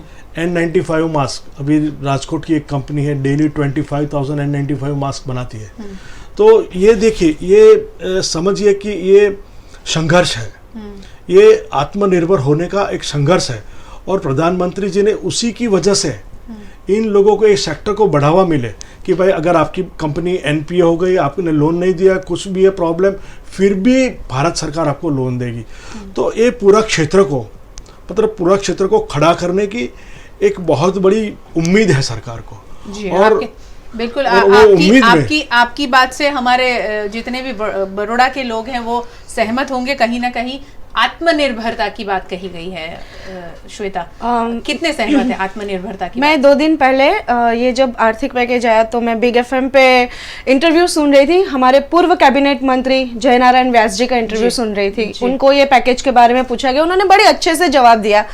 एक राजा ने बोला कि रात है, वजीर ने बोला रात है, मंत्री ने बोला रात है, रानी ने बोला रात है, हर सैनिक ने बोला, हर प्रजा ने बोला रात है, लेकिन कोई ये नहीं बोला, कोई ये भूल गया कि ये दिन दहाड़ की गई बात है। तो आप जो बात कर रहे हैं आत्मनिर्भरता की, तो सबसे पहले आपको गुड़ खाना बंद करना पड़ेगा, फिर आप प्रजा को बता पाएंगे कि आप गुड़ मत खाइए या इसके ये फायदे हैं या जो भी है। आप आत्मनिर्भरता की बात कर रहे हैं। वर्ल्ड ट्रेड में हमारा कंट्रीब्यूशन, इंडिया का कंट्रीब्यूशन है 2%। जी। और एग्रीकल्चर एक ऐसा सेक्टर है जहाँ पे हम 70% से ज़्यादा आत्मनिर्भर है, तो उसको हमें स्ट्रॉन्ग करना है, उसको हमें ज़्यादा सहाय देनी है और मजबूत बनाना है। सॉरी। तो सरकार जो आत्मनिर्भरता की बात कर रही है उसमें एक तरफ वो बात भी कर रही है, एक तरफ जो चाइना से जो कंपनी इंडिया आना चाहती है उनको 10 साल के लिए आप टैक्स माफ़ी दे रहे हो। दूसरी तरफ आप 200 से ज्यादा वेंटिलेटर ट्रंप से ले रहे हैं, दान में ले रहे हैं। तो फिर ये आत्मनिर्भरता की बात कहीं ना कहीं वहाँ पे मिसमैच होती है। आपको सबसे पहले आपके प्रोडक्शन को, आपके जो लघु उद्योग है, कुछ टाइम पहले ही ये आया था कि हमारे लघु उद्योग जो थे वो 561 रुपये में हमें डस्टबिन दे रहे थे, जबकि हमने वो 1401 रुपये में चाइना से लिया और 500 करोड़ का माल हमने चाइना से खरीदा, जिसकी कोई ज़रूरत नहीं थी। और इकोनॉमी का जो अभी का इश्यू है वो कोरोना के बाद ज़्यादा हो गया है, लेकिन उससे पहले भी हमने देखा है कि हम इकोनॉमी से लड़ रहे थे। हमारे इश्यूज थे, जो छोटे उद्योग थे, मेक इन इंडिया, स्टार्टअप्स, ये सब वैसे ही बहुत सफ़र कर रहे थे। कोरोना के बाद, कोविड के बाद ये ज़्यादा इश्यू हो गए हैं। तो ऐसे में सरकार का जो पैकेज है, मैं ये नहीं कह रही हूँ कि सरकार ने कुछ भी नहीं किया है या सरकार गलत कर रही है। मैं ये कह रही हूँ कि सरकार ने जो पैकेज दिया है वो वही बात है कि टैक्स पेयर की जेब से फिर से एक बार रुपया निकलने वाला है, क्योंकि ये लोन है और कहीं ना कहीं वो उनको ही रीपे करना है। ऊपर से एक बहुत इंपॉर्टेंट बात जो शायद बहुत कम उसकी चर्चा हुई है वो ये है कि कोविड सेज लगने वाला है। पेट्रोल डीजल में 8 रुपया सेज बढ़ गया, उसके बाद कोविड सेज लगने वाला है। तो अगर तो मैंने विलिंगली पीएम केयर फंड में या किसी भी केयर फंड में, not just PM care fund, मैंने अपना अनुदान नहीं दिया है तो अब सेज लगने वाला है, तो वो ऑटोमेटिक कटने वाला है। तो वैसे ही लोगों की इतनी प्रॉब्लम, एमिरेट्स ने कल बोल दिया कि 30,000 जॉब्स कट करने वाले हैं। तो ऐसे में लोग कहाँ से पॉजिटिव रहेंगे? उनको सीधा बेनिफिट मिलने की जरूरत है। जैसे जयनारायण व्यास जी ने भी बहुत अच्छे तरीके से बोला कि 45 लाख MSME को बेनिफिट मिलने वाला है, लेकिन 5.5 करोड़ MSME इंडस्ट्रीज है जो ये लाभ से वंचित रहेंगे, जिनको ये फायदा नहीं होने वाला है। अगर आप लोन लेते भी है फिर भी आपको मजदूर का प्रॉब्लम होगा, क्योंकि मजदूर तो अपने वतन चले गए हैं, श्रमिक अपने वतन चले गए, वो कब वापस आएंगे पता नहीं है. So there are lot of issue we have to fight against. It's just not about economy, it's just not about health, but बहुत सारी चीजें हैं. तो सरकार को कहीं ना कहीं संवेदनशीलता वहां दिखानी पड़ेगी जहां पे उनको दिखानी है, जैसे कि middle class, tax payer, lower middle class and upper middle class. Sir ने जैसे बोला कि 15-20 हज़ार से ऊपर जिसकी भी सैलरी होती है वो राशन पानी इकट्ठा कर सकता है, वो खा पी सकता है 2 महीने 3 महीने, ठीक है. लेकिन अगर तो उसकी सैलरी उसके घर में नहीं आई है तो क्या है? तो लोग सेविंग से अपना पैसा निकाल रहे हैं. दूसरी एक बात सबसे इंपॉर्टेंट ये है कि हर जगह पे आपने देखा होगा मैडम कि काला बाजारी हर जगह पे छाई हुई है मार्केट में. एक आप पोहा या ममरा लेने जाते हो, 30 रुपए का पैकेट आपको 50 रुपए में मिल रहा है. मैंने खुद खरीदा है. तो ये बात है कि कहीं ना कहीं काला बाजारी भी बहुत चल रही है. तो लोगों का सेविंग्स उसमें से भी जा रहा है, लोग डिप्रेशन में है, लोगों को कहीं आशा नहीं दिख रही है. ये बात है कि एक अंधेरा छाया हुआ है. सरकार ने दिया है, घी नहीं दिया है. उन्होंने बोला घी अपने आप मैनेज करना है. घी कहाँ से आएगा? देखिए, ये कोरोना का जो वक्त है, ये हिंदुस्तान ने जो पैकेज दिया है, आपने सुना विश्व के कोई देश ने ऐसा पैकेज दिया? आपने सुना अमेरिका ने कितने लोगों के घर में पैसे आए? आपने सुना कितने लोगों के घर में यूके में या तो न्यूजीलैंड में अनाज गया? नहीं सुना होगा. केवल हिंदुस्तान, यूएस में $2,000 नहीं, यूएस में $2,000 दिया गया है, वो उनके टैक्स के पैसे से कटेगा. वो भी उनको जो दिया गया है वो उनके टैक्स के पैसे जो है उसमें से कटेगा. वो सिर्फ अभी एक पैसा दिया है, वो वापस उनके से जेब में ही जाने वाला है. वही बात समझिए. सर, कैनेडियन सरकार ने तो यहाँ से पढ़ने गए बच्चों को अभी वो क्योंकि तालाबंदी में काम नहीं कर पा रहे हैं, उनके अकाउंट में पैसे दिए हैं कि स्टूडेंट्स हैं. ऑस्ट्रेलियन गवर्नमेंट ने भी बहुत अच्छा काम किया है इस मामले में. ऑस्ट्रेलियन गवर्नमेंट पहले बिल्कुल काबू नहीं कर पाई थी, उससे ज्यादा अच्छा हमने काम किया था, टू बी वेरी ऑनेस्ट.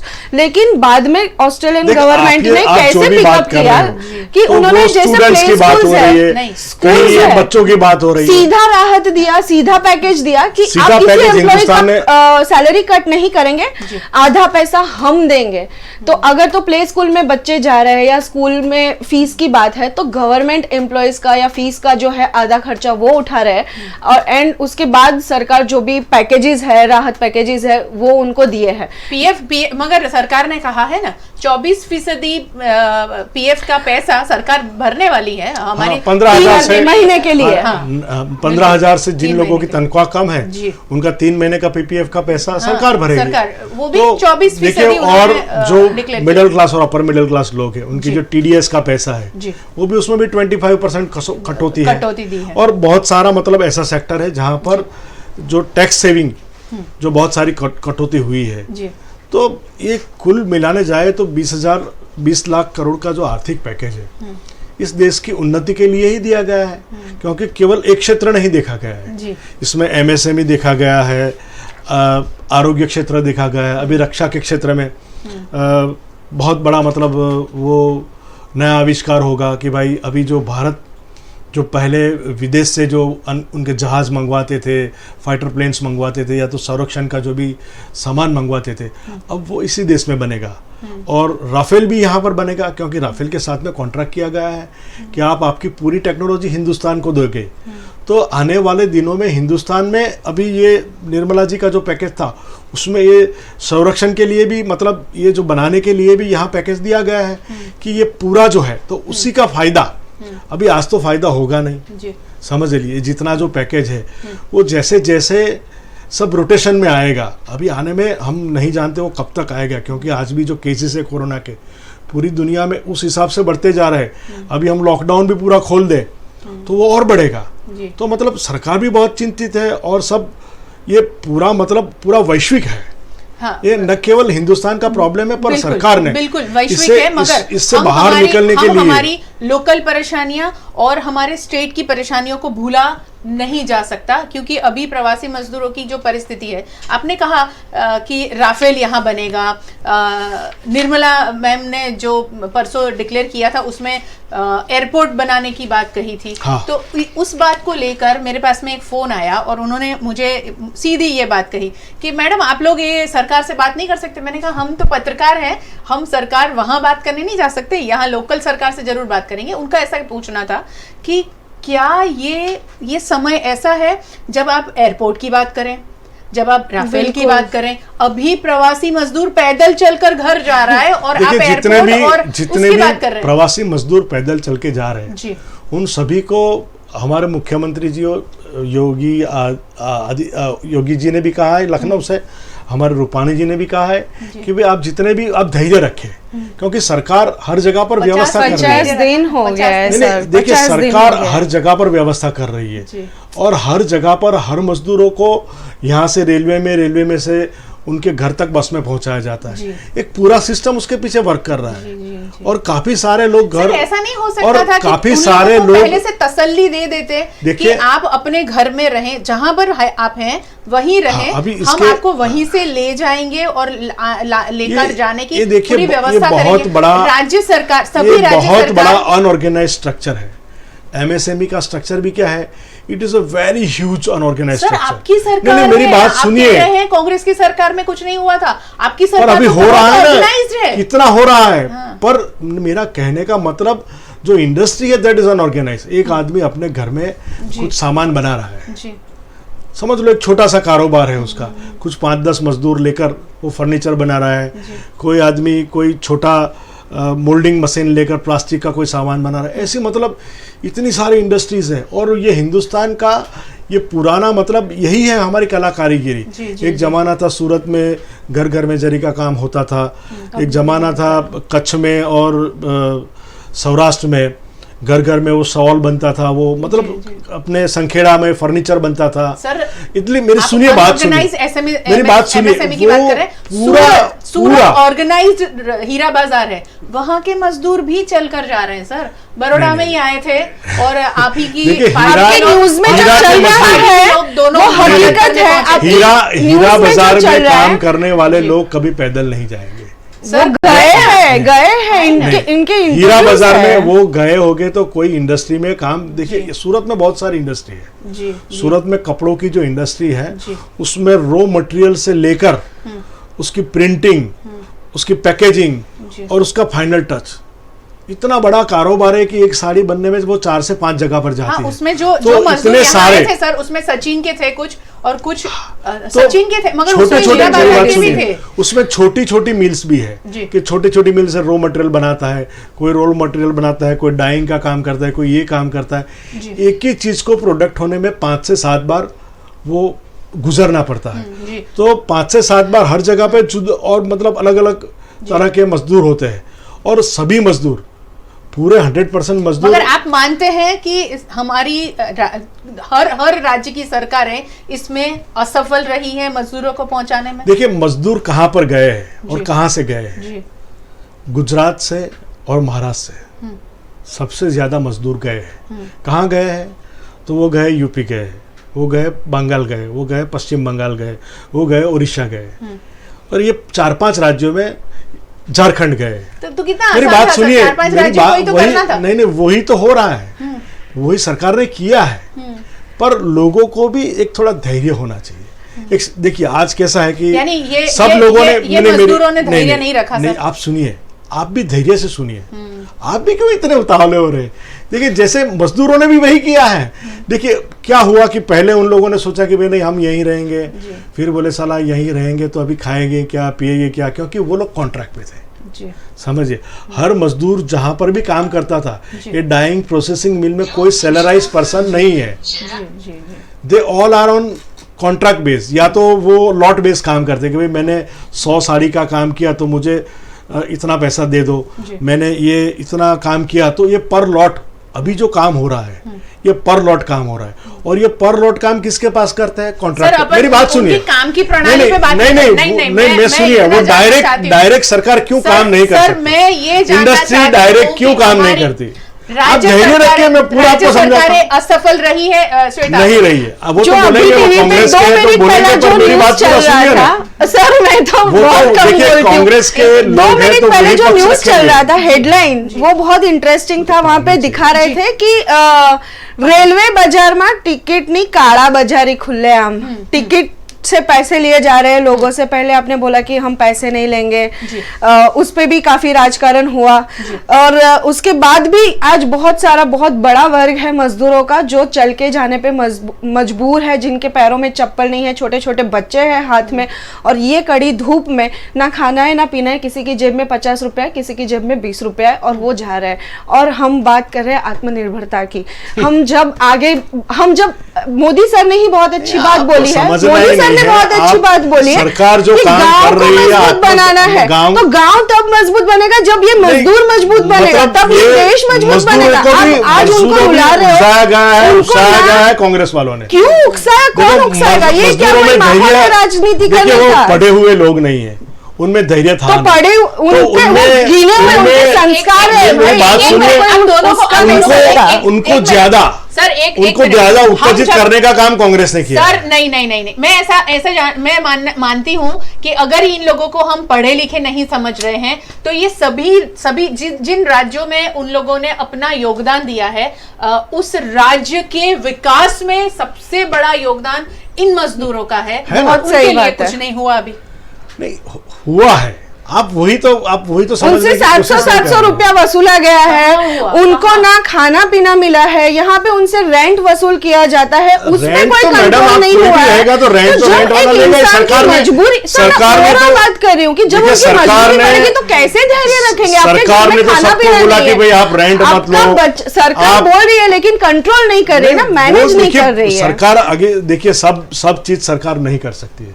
हमें और आपको भी उस पर मिलकर सबको संयम रखना पड़ेगा, सबको धैर्य रखना पड़ेगा। सरकार नहीं कर पाई, सब चीज नहीं कर पाई। कांग्रेस ने तो किया ना, कांग्रेस ने बहुत अच्छा काम किया, लोगों को उकसाया, लोगों को हल्ला बोल करवाया। नहीं, मैं ये कांग्रेस ने बोला कि कांग्रेस ने बहुत अच्छा काम किया है। मैं नहीं करूंगी और ना ही इसमें मैं आंसर दूंगी। मैं सीधा बात ये करूंगी कि कांग्रेस ने बोला था कि अगर तुम मजदूरों को घर, सबसे पहले कांग्रेस ने ये बोला था कि कांग्रेस ने बोला था कि वो लोग ट्रेन के पैसे देंगे। कांग्रेस ने 2 ट्रेन बुक करवाई, उसके पैसे नहीं दिए, वो ट्रेन को वापस करना पड़ा। पैसे दिए, उसके रसीद भी है और सोशल मीडिया पे वायरल हो रहा है। आपको भी चाहिए, आपको भी मिल जाएगा रसीद सीधा गवर्नमेंट में आया ना। मैं तो अखबार में तो बहुत पेपर में तो ये भी है कि अखबार गलत है क्या? 700 रुपया 700 रुपया। हम उनसे हिसाब ले लेते हैं, कितने लोगों को अभी तक आप लोगों ने, यानी कांग्रेस ने, मैं वडोदरा शहर की बात करूं, वडोदरा शहर में से 4000 लोगों की यादी बनी है। 7.5 लाख रुपए भरूच में और सूरत से वहां से ट्रेनें गई है, उनको दिए गए हैं। हैदराबाद में 800 बच्चे, हैदराबाद के 800 बच्चे जो भरूच के मदरसा में फंसे थे, बच्चों को ले जाने के लिए कांग्रेस वालों ने पैसे दिए। अखबार में जो आता है वो उनका हिसाब ले लेते हैं। आप हिसाब दे दो सर। जब बोलते तो मैं बीच में नहीं बोलती हूँ, तो आई जस्ट वांट कि अगर मैं मेरी बात रख लूं, हो सकता है कि हमारा डिफरेंस ऑफ ओपिनियन हो, लेकिन सबसे पहली बात मैडम ये है कि कांग्रेस ने ये बोला था कि हम सरकार के साथ है। अभी ये राजनीति का ब्लेम करने का बिल्कुल भी समय नहीं है। मैं कभी ये नहीं बोलूंगी कि सरकार ने ये गलत ही किया या सरकार को ब्लेम दूंगी। ये काम मैं अभी फिलहाल नहीं करूंगी। किसी को भी उश्केरना या किसी के भी दिमाग में गलत बात करना, वो गलत बात है, मैं उसमें पढ़ूं, ये बहुत अच्छी बात है, मैं ये नहीं करूंगी।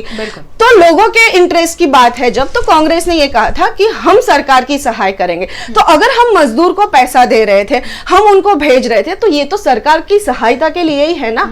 हमने कौन सा उसमें राजनीति पापड़ सेक लिया फिलहाल? ठीक है, आने वाले वक्त में जो भी होगा, लेकिन फिलहाल हमें राजनीति नहीं करना है। हमें उस मजदूर की व्यथा को जानना है। प्रधानमंत्री हो या कोई भी मंत्री हो या कोई भी विपक्ष का नेता हो, कोई भी लीडर हो, उनको ये नहीं बनता कि उनकी संवेदना झाके उनके पास बैठ के जाने की उनकी क्या तकलीफें है, वो जानना किसी का फर्ज नहीं बनता है। तो अगर ये काम कांग्रेस ने किया तो क्या गलत किया? उसमें कहां से किसी को हमने उश्केरा? बड़ौदा की बात करती हूँ, बड़ौदा का हिसाब देती हूँ। 4000 लोगों का लिस्ट बनाया है और रोज जैसे जैसे वो यादी क्लियर हुई है, लोगों को टिकट का पैसा चुकाया गया है और लोग मजदूरों को भेजा जा रहा है। पता चलेगा। जी, मैं तो किधर अखबार में पढ़ा नहीं है, अखबार में पढ़ा नहीं है कि कांग्रेस वालों ने बड़ौदा ने 4000 लोगों का लिस्ट बनाया और उनको पैसे लोगों को इधर पढ़ने में नहीं है। आज पहली बार कांग्रेस के प्रवक्ता के जरिए हम सुन रहे हैं कि 4000 लोगों की लिस्ट बनी है।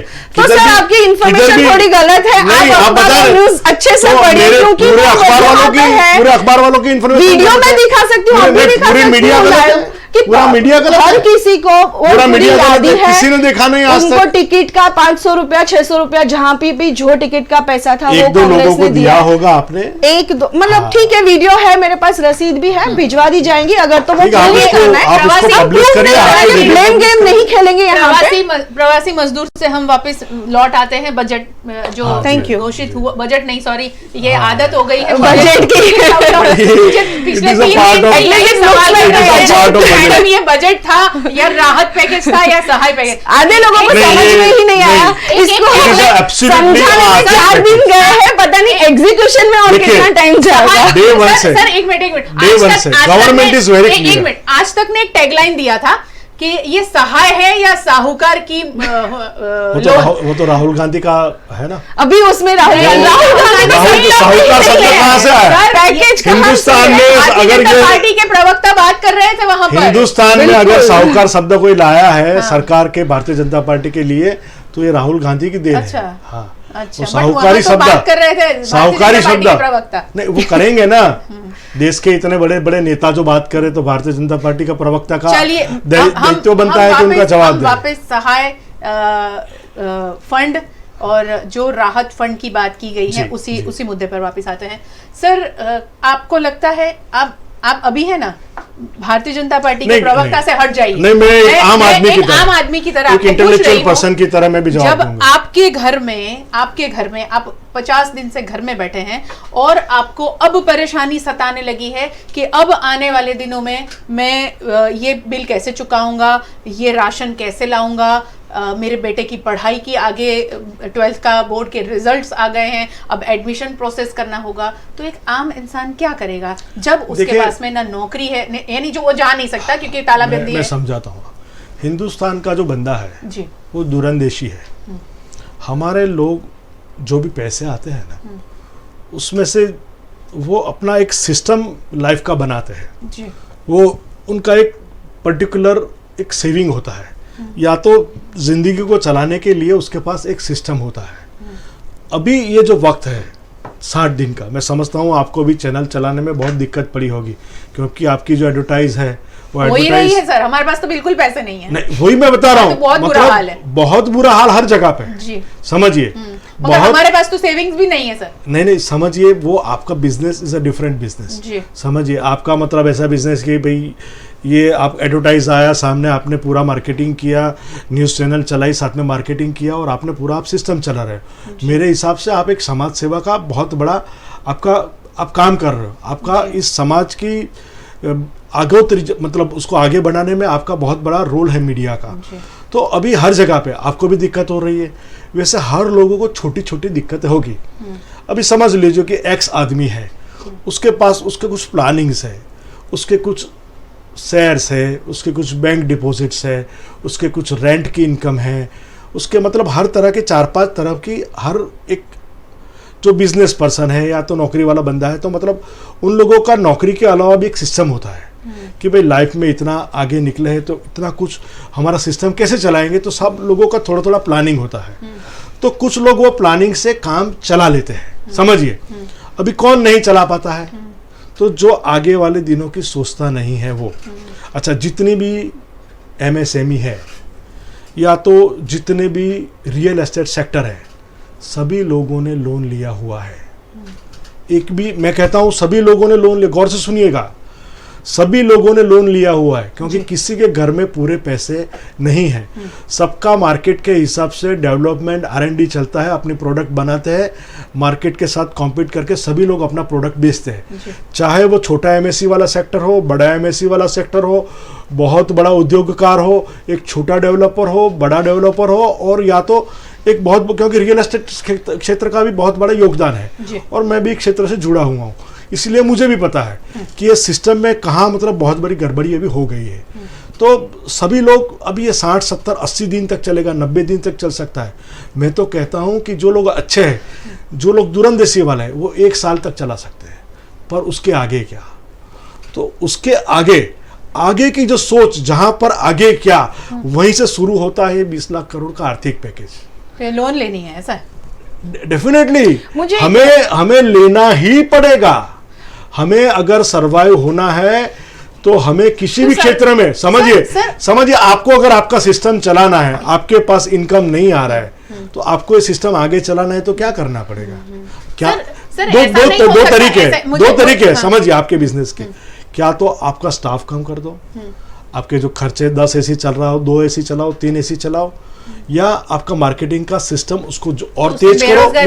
मेरी बात सुनो, वही बात पर तो आ रहे हैं। तो आपको इसको सिस्टमेटिक करने के लिए क्या करना पड़ेगा? एक डूबते हुए आदमी को तिनके के सहारे की जरूरत होगी। देखिए, मैं ये बिल्कुल ना पॉलिटिशियन की हिसाब से नहीं मैं बता रहा हूँ, मैं एक बहुत बड़ा बिजनेस पर्सन भी नहीं हूँ, मैं भी एक मिडिल क्लास बिजनेस पर्सन हूँ। तो मेरी बात सुनिए, नहीं लेना पड़ेगा, लेना पड़ेगा, डेफिनेटली लेना पड़ेगा एंड रीपे करना और नहीं देखिए मेरी बात सुनिए, सभी सेक्टर को वो मुद्दा शायद मैं एक 2-3 छोटी सी बात है। मेरे को ये बात सर समझ में नहीं आई कि अगर तो आर्थिक पैकेज इतना बढ़िया है या उसके बहुत सारे फायदे हैं, then why our stock market is continuously falling since नहीं हो रहा है। ये पैकेज आने के बाद में स्टॉक मार्केट अप गया है। No, it has been down today, it has been down by 2.5%।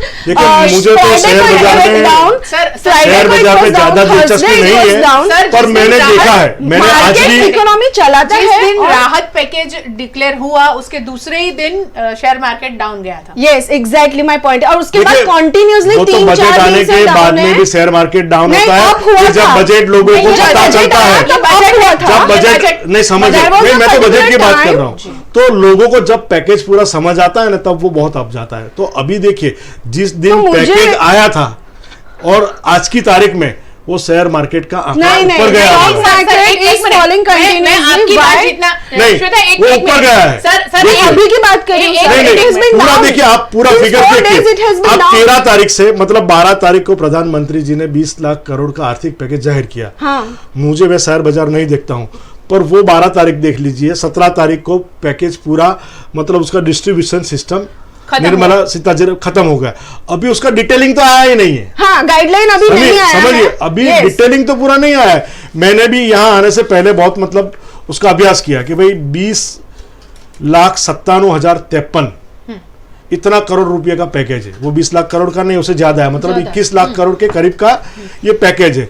तो इसमें आरबीआई के भी वो 8 लाख जो पहले वाले थे, 8 लाख करोड़, वो सब और जो गवर्नमेंट को रेवेन्यू लॉस भी जो है वो सब मिला के 21 लाख का ये स्ट्रक्चर सरकार ने बनाया है।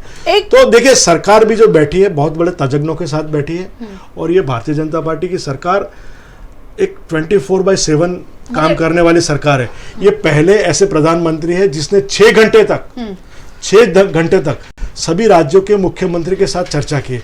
आप मुझे बताइए कि हिंदुस्तान के इतिहास में किसी प्रधानमंत्री ने अपने राज्यों के मुख्यमंत्री के साथ 6 घंटे किसी चीज पर बात करिए? ये सब बात करने के बाद ये पैकेज डिजाइन किया गया है, लेकिन उससे डायरेक्ट लोगों को फायदा नहीं हो रहा है। अरे मैडम, ये डायरेक्ट पैकेज हो गया। राहुल गांधी बोले हैं प्रेस कॉन्फ्रेंस, राहुल गांधी बोलते हैं उनसे ज्यादा पैसे तो लोगों को डायरेक्ट दे दिया है। अभी खेलों को 2,000 रुपया दे दिया है। बोलिए। Can I? Yes please. Zee business के जर्नलिस्ट ने प्रेस कॉन्फ्रेंस में ये सवाल पूछा जो बहुत इंपॉर्टेंट है इस पैकेज से related. If there would be an extension on the loan moratorium period announced earlier for the salarized middle class as part of the government's measure to tackle the impact of the corona on the economy, they are expecting some tax relief measures too, in which we consider hospitality, service industries, aviation, क्योंकि वो MSME में नहीं आते हैं और उनको कोई as such राहत नहीं मिल रही है, तो उनके लिए क्या है। तब सीतारामन जी ने ठीक है कह के बात को टाल दिया, कोई जवाब नहीं दिया। मैं समझ सकती हूँ कि सरकार के पास बहुत सारी चीजों पे जवाब नहीं है। और दूसरी बात ये है कि इस चीज में, ये पूरे पैकेज में आप देखें मैडम, मैन्युफैक्चर यूनिट जो है उनको थोड़ा कहीं ना कहीं स्ट्रांग बनाने की बात की है सरकार ने। बहुत स्ट्रांग बनाने की बात, वो तो तब बनेगा जब वो खुद एक कॉन्फिडेंस में आएंगे, जब तो डिमांड एंड सप्लाई का गैप फील होगा। अभी तो गैप अप है, वो गैप अप फील होगा। एक second sir, let me finish, just मैं ज्यादा टाइम नहीं लूंगी। वो गैप अभी फील नहीं हुआ है, हम ऑलरेडी माइनस में चले गए हैं। हम प्लस में तो थे ही नहीं, हम माइनस में चले गए हैं। हमें जीरो पे आना है, फिर प्लस में जर्नी करना है। तो वो गैप अप फील हुआ है, उसके लिए हम बोरो कर रहे हैं। हम जितना बोरो कर रहे हैं उतना हमें चुकाना है आगे। और ये जो पूरा तंत्र है उसमें कहीं पे भी ट्रेडर को फायदा नहीं हो रहा है, रिटेलर को कोई फायदा नहीं है, ना ही वो लोन ले पाएंगे, ना ही उनको कोई राहत मिल रही है। और अगेन मैं वही बात कहना चाहूंगी कि मोदी जी ने ही जैसे बोला है कि हर इंसान को, हर छोटे से छोटा ये मजदूर इंसान को मजबूत बनाना है, तो आप बताइए कि ये पैकेज में ए मजदूर को मजबूत बनाने की बात कहाँ पे हुई है? वो मिडिल क्लास जो हमेशा टैक्स पे करता है, आज पहली बार सरकार से कुछ आश लगाए बैठा है, उसको मजबूत बनाने की बात कहाँ हुई यही है? बात क्योंकि ये बात नहीं हुई है ये आर्थिक पैकेज में। मेरे साथ में जब MSME फेडरेशन के सेक्रेटरी ने बात की थी तो यही कहा था कि हम इतने सालों से बिजनेस कर रहे हैं, इतने सालों से हमने बहुत टैक्स पे किया है। अभी हमारे लिए जरूरत थी कि सरकार ऐसा कुछ सोचती कि हमें डायरेक्ट कुछ फायदा हो। ऐसा अभी तो हम ये हालात ऐसे है, इसलिए तो लोन लेकर हम तो और फंसने वाले हैं, और ये ब्याज देकर और हम फंसने वाले हैं, क्योंकि उसमें भी गाइडलाइंस है, कहना था। हर बिजनेस में एक मिनट आपने अभी हाँ बिल्कुल दीजिए। अभी आपने जिक्र किया कि लोग हम इंडियन आगे की सोच के साथ में चलते हैं। किसी ने अपना PF जमा करके रखा होता है, अपने पैसे जमा करके रखे हैं, तो सर वो ऐसे हालात के लिए जमा करके रखे हैं, ऐसा हम कैसे मान लें? उनके भी कुछ और भी तो सोच होगी। घर में बेटियों की शादी करानी है, बच्चों का पढ़ना लिखना इतना एक्सपेंसिव है सब कुछ। आज का जमाना, मैम 15,000 20,000 कमाते हो ना, कुछ नहीं होता है, कुछ नहीं होता है। और इसी के साथ में जुड़ा हुआ मेरा सवाल अगला था, आप फिनिश करें, शुरू करें, उससे पहले मैं पूछ लूं, पार्टी के पास में फंड नहीं था कि वो भी सहाय में आती? पार्टी के पास तो बहुत, देखिए कांग्रेस ने 70 साल राज किया है, और ये लोगों के पास जितना पैसा है देश में, सोनिया गांधी के, सोनिया गांधी, नहीं मेरी बात तो सुनिए, मैं जवाब ही दे रहा हूँ ना आपको। दुनिया की रिचेस्ट पार्टी बन चुके हैं, आप सांसद भवन बनाने की बात करें, जरूरत है क्या? जरूर बने होंगे, इनका खत्म हो जाए, पर इनका जो राजकीय लोग हैं, जो बड़े बड़े उनके जो अक्का है, वहीं पर से सब डिसीजन आता है। उनके पास करोड़ों अरबों खरबों थरबों रुपया है, तो उन लोगों ने तो एक रुपया नहीं दिया। किसी मजदूर को खाने के लिए पैसा भी राहुल गांधी ने नहीं दिया, पूरी कांग्रेस ने दिया। चप्पल पहनाए, लोगों को खाना खिलाया, किचन चलाया, अभी आप क्यों बोल रहे हो? कितना बोलोगे? अभी आप क्यों बोल रही हो? इनको खत्म कर लेना। अभी मैंने तो किधर पढ़ा नहीं, बोलिए। मैंने तो किधर पढ़ा नहीं कि सोनिया गांधी ने अपने जेब से, या तो रॉबर्ट वाड्रा ने अपनी कोई अच्छी जमीन पर इन लोगों को बस्ती बसाने की कोई टाउनशिप बनाई, मतलब नहीं मेरा क्यों जाए, मगर हम आपने कहा ना कि हम हिंदुस्तान, तो मैं वही कह रहा हूँ, देखिए हमें सोच वाले होते हैं, तो अभी बहुत सोच समझ के, तो हमें धैर्य रखना है। आपकी पार्टी अभी ये समय है, क्यों नहीं किया? अभी ये समय है कि धैर्य रखना है। सरकार ने 21 लाख करोड़ का ये आर्थिक पैकेज बनाया है, तो उसको समझिए। अभी सरकार ने भी जो मतलब इसको पूरी तरह से एलोबरेट नहीं किया है, उसका एक सूक्ष्म चीज आने दीजिएगा, हर क्षेत्र का उसमें ध्यान रखा जाएगा। अभी मध्यम वर्ग की जो बात हो रही है, तो मध्यम वर्ग 15,000 से जो कम है उनका EPF का पैसा भी सरकार भरेगी, वो भी एक चीज कही गई है। और बहुत सारी बातें हैं, आने वाले दिनों में हमें धैर्य रखने की जरूरत है, क्योंकि ये 24/7 काम करने वाली सरकार है। नरेंद्र मोदी आप कितने घंटे काम करते हैं और कितने लोगों को साथ में लिए काम करते हैं। ये राज्य के सभी मुख्यमंत्रियों के साथ में बैठकर 6-6 घंटा बैठकर ये 20 लाख करोड़ का पैकेज उन्होंने डिजाइन करवाया है।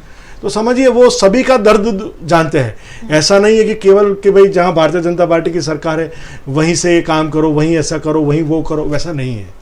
सभी मुख्यमंत्री को, फिर वो चाहे झारखंड का मुख्यमंत्री हो, ओडिशा का मुख्यमंत्री हो, या कहीं का मुख्यमंत्री हो, दिल्ली के केजरीवाल भी हो, सभी की बात सुनी है और सभी की बात सुनकर ये एक ऐसा पैकेज बनाया है कि पूरे भारत को एक ऊंचाई पर ले जाएगा।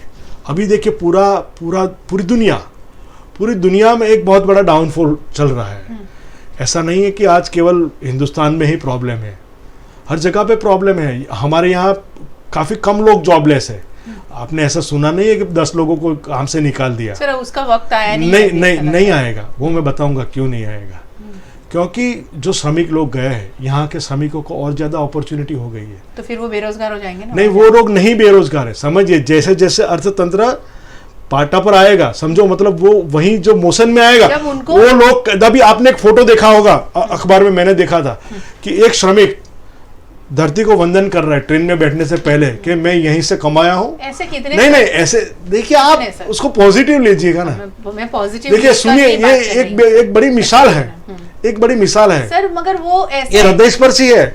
आप ये सब पॉजिटिव ले लीजिए। सर आपको वो धरती को वंदन कर रहा है, वो हृदयस्पर्शी लग रहा है, सही है। मगर जो जिसके पैरों में चप्पल नहीं है, पर सरकार बोलती है कि भाई आप चल क्यों रहे हो, जा रहे हैं। पर सरकार वही तो बोल रही है कि आप धैर्य रखिए, चल क्यों जा रहे हो। वो तो ट्रेन में जा रहे हैं, आराम से बैठ के ट्रेन में जा रहे हैं। चलिए, सरकार बोल रही है चल के क्यों जा रहे हो, आप धैर्य रखिए। देखिए, उसमें ऐसा हुआ है, एक मिनट सर, ये माहौल में क्या हुआ है, मुझे इसका जवाब दीजिए। आप कह रहे हैं, मुझे मेरा जवाब देने दो ना सर, 1 मिनट। आपका पुराना प्रश्न का मैं जवाब दे दूं। ठीक है, चलिए। सबको धैर्य रखना पड़ेगा। इसमें कैसा हो गया, समझिए कि कोई जगह पे 1000 लोगों का खाने का स्टॉल लगा है जी, और खाने के 5 स्टॉल लगे हैं।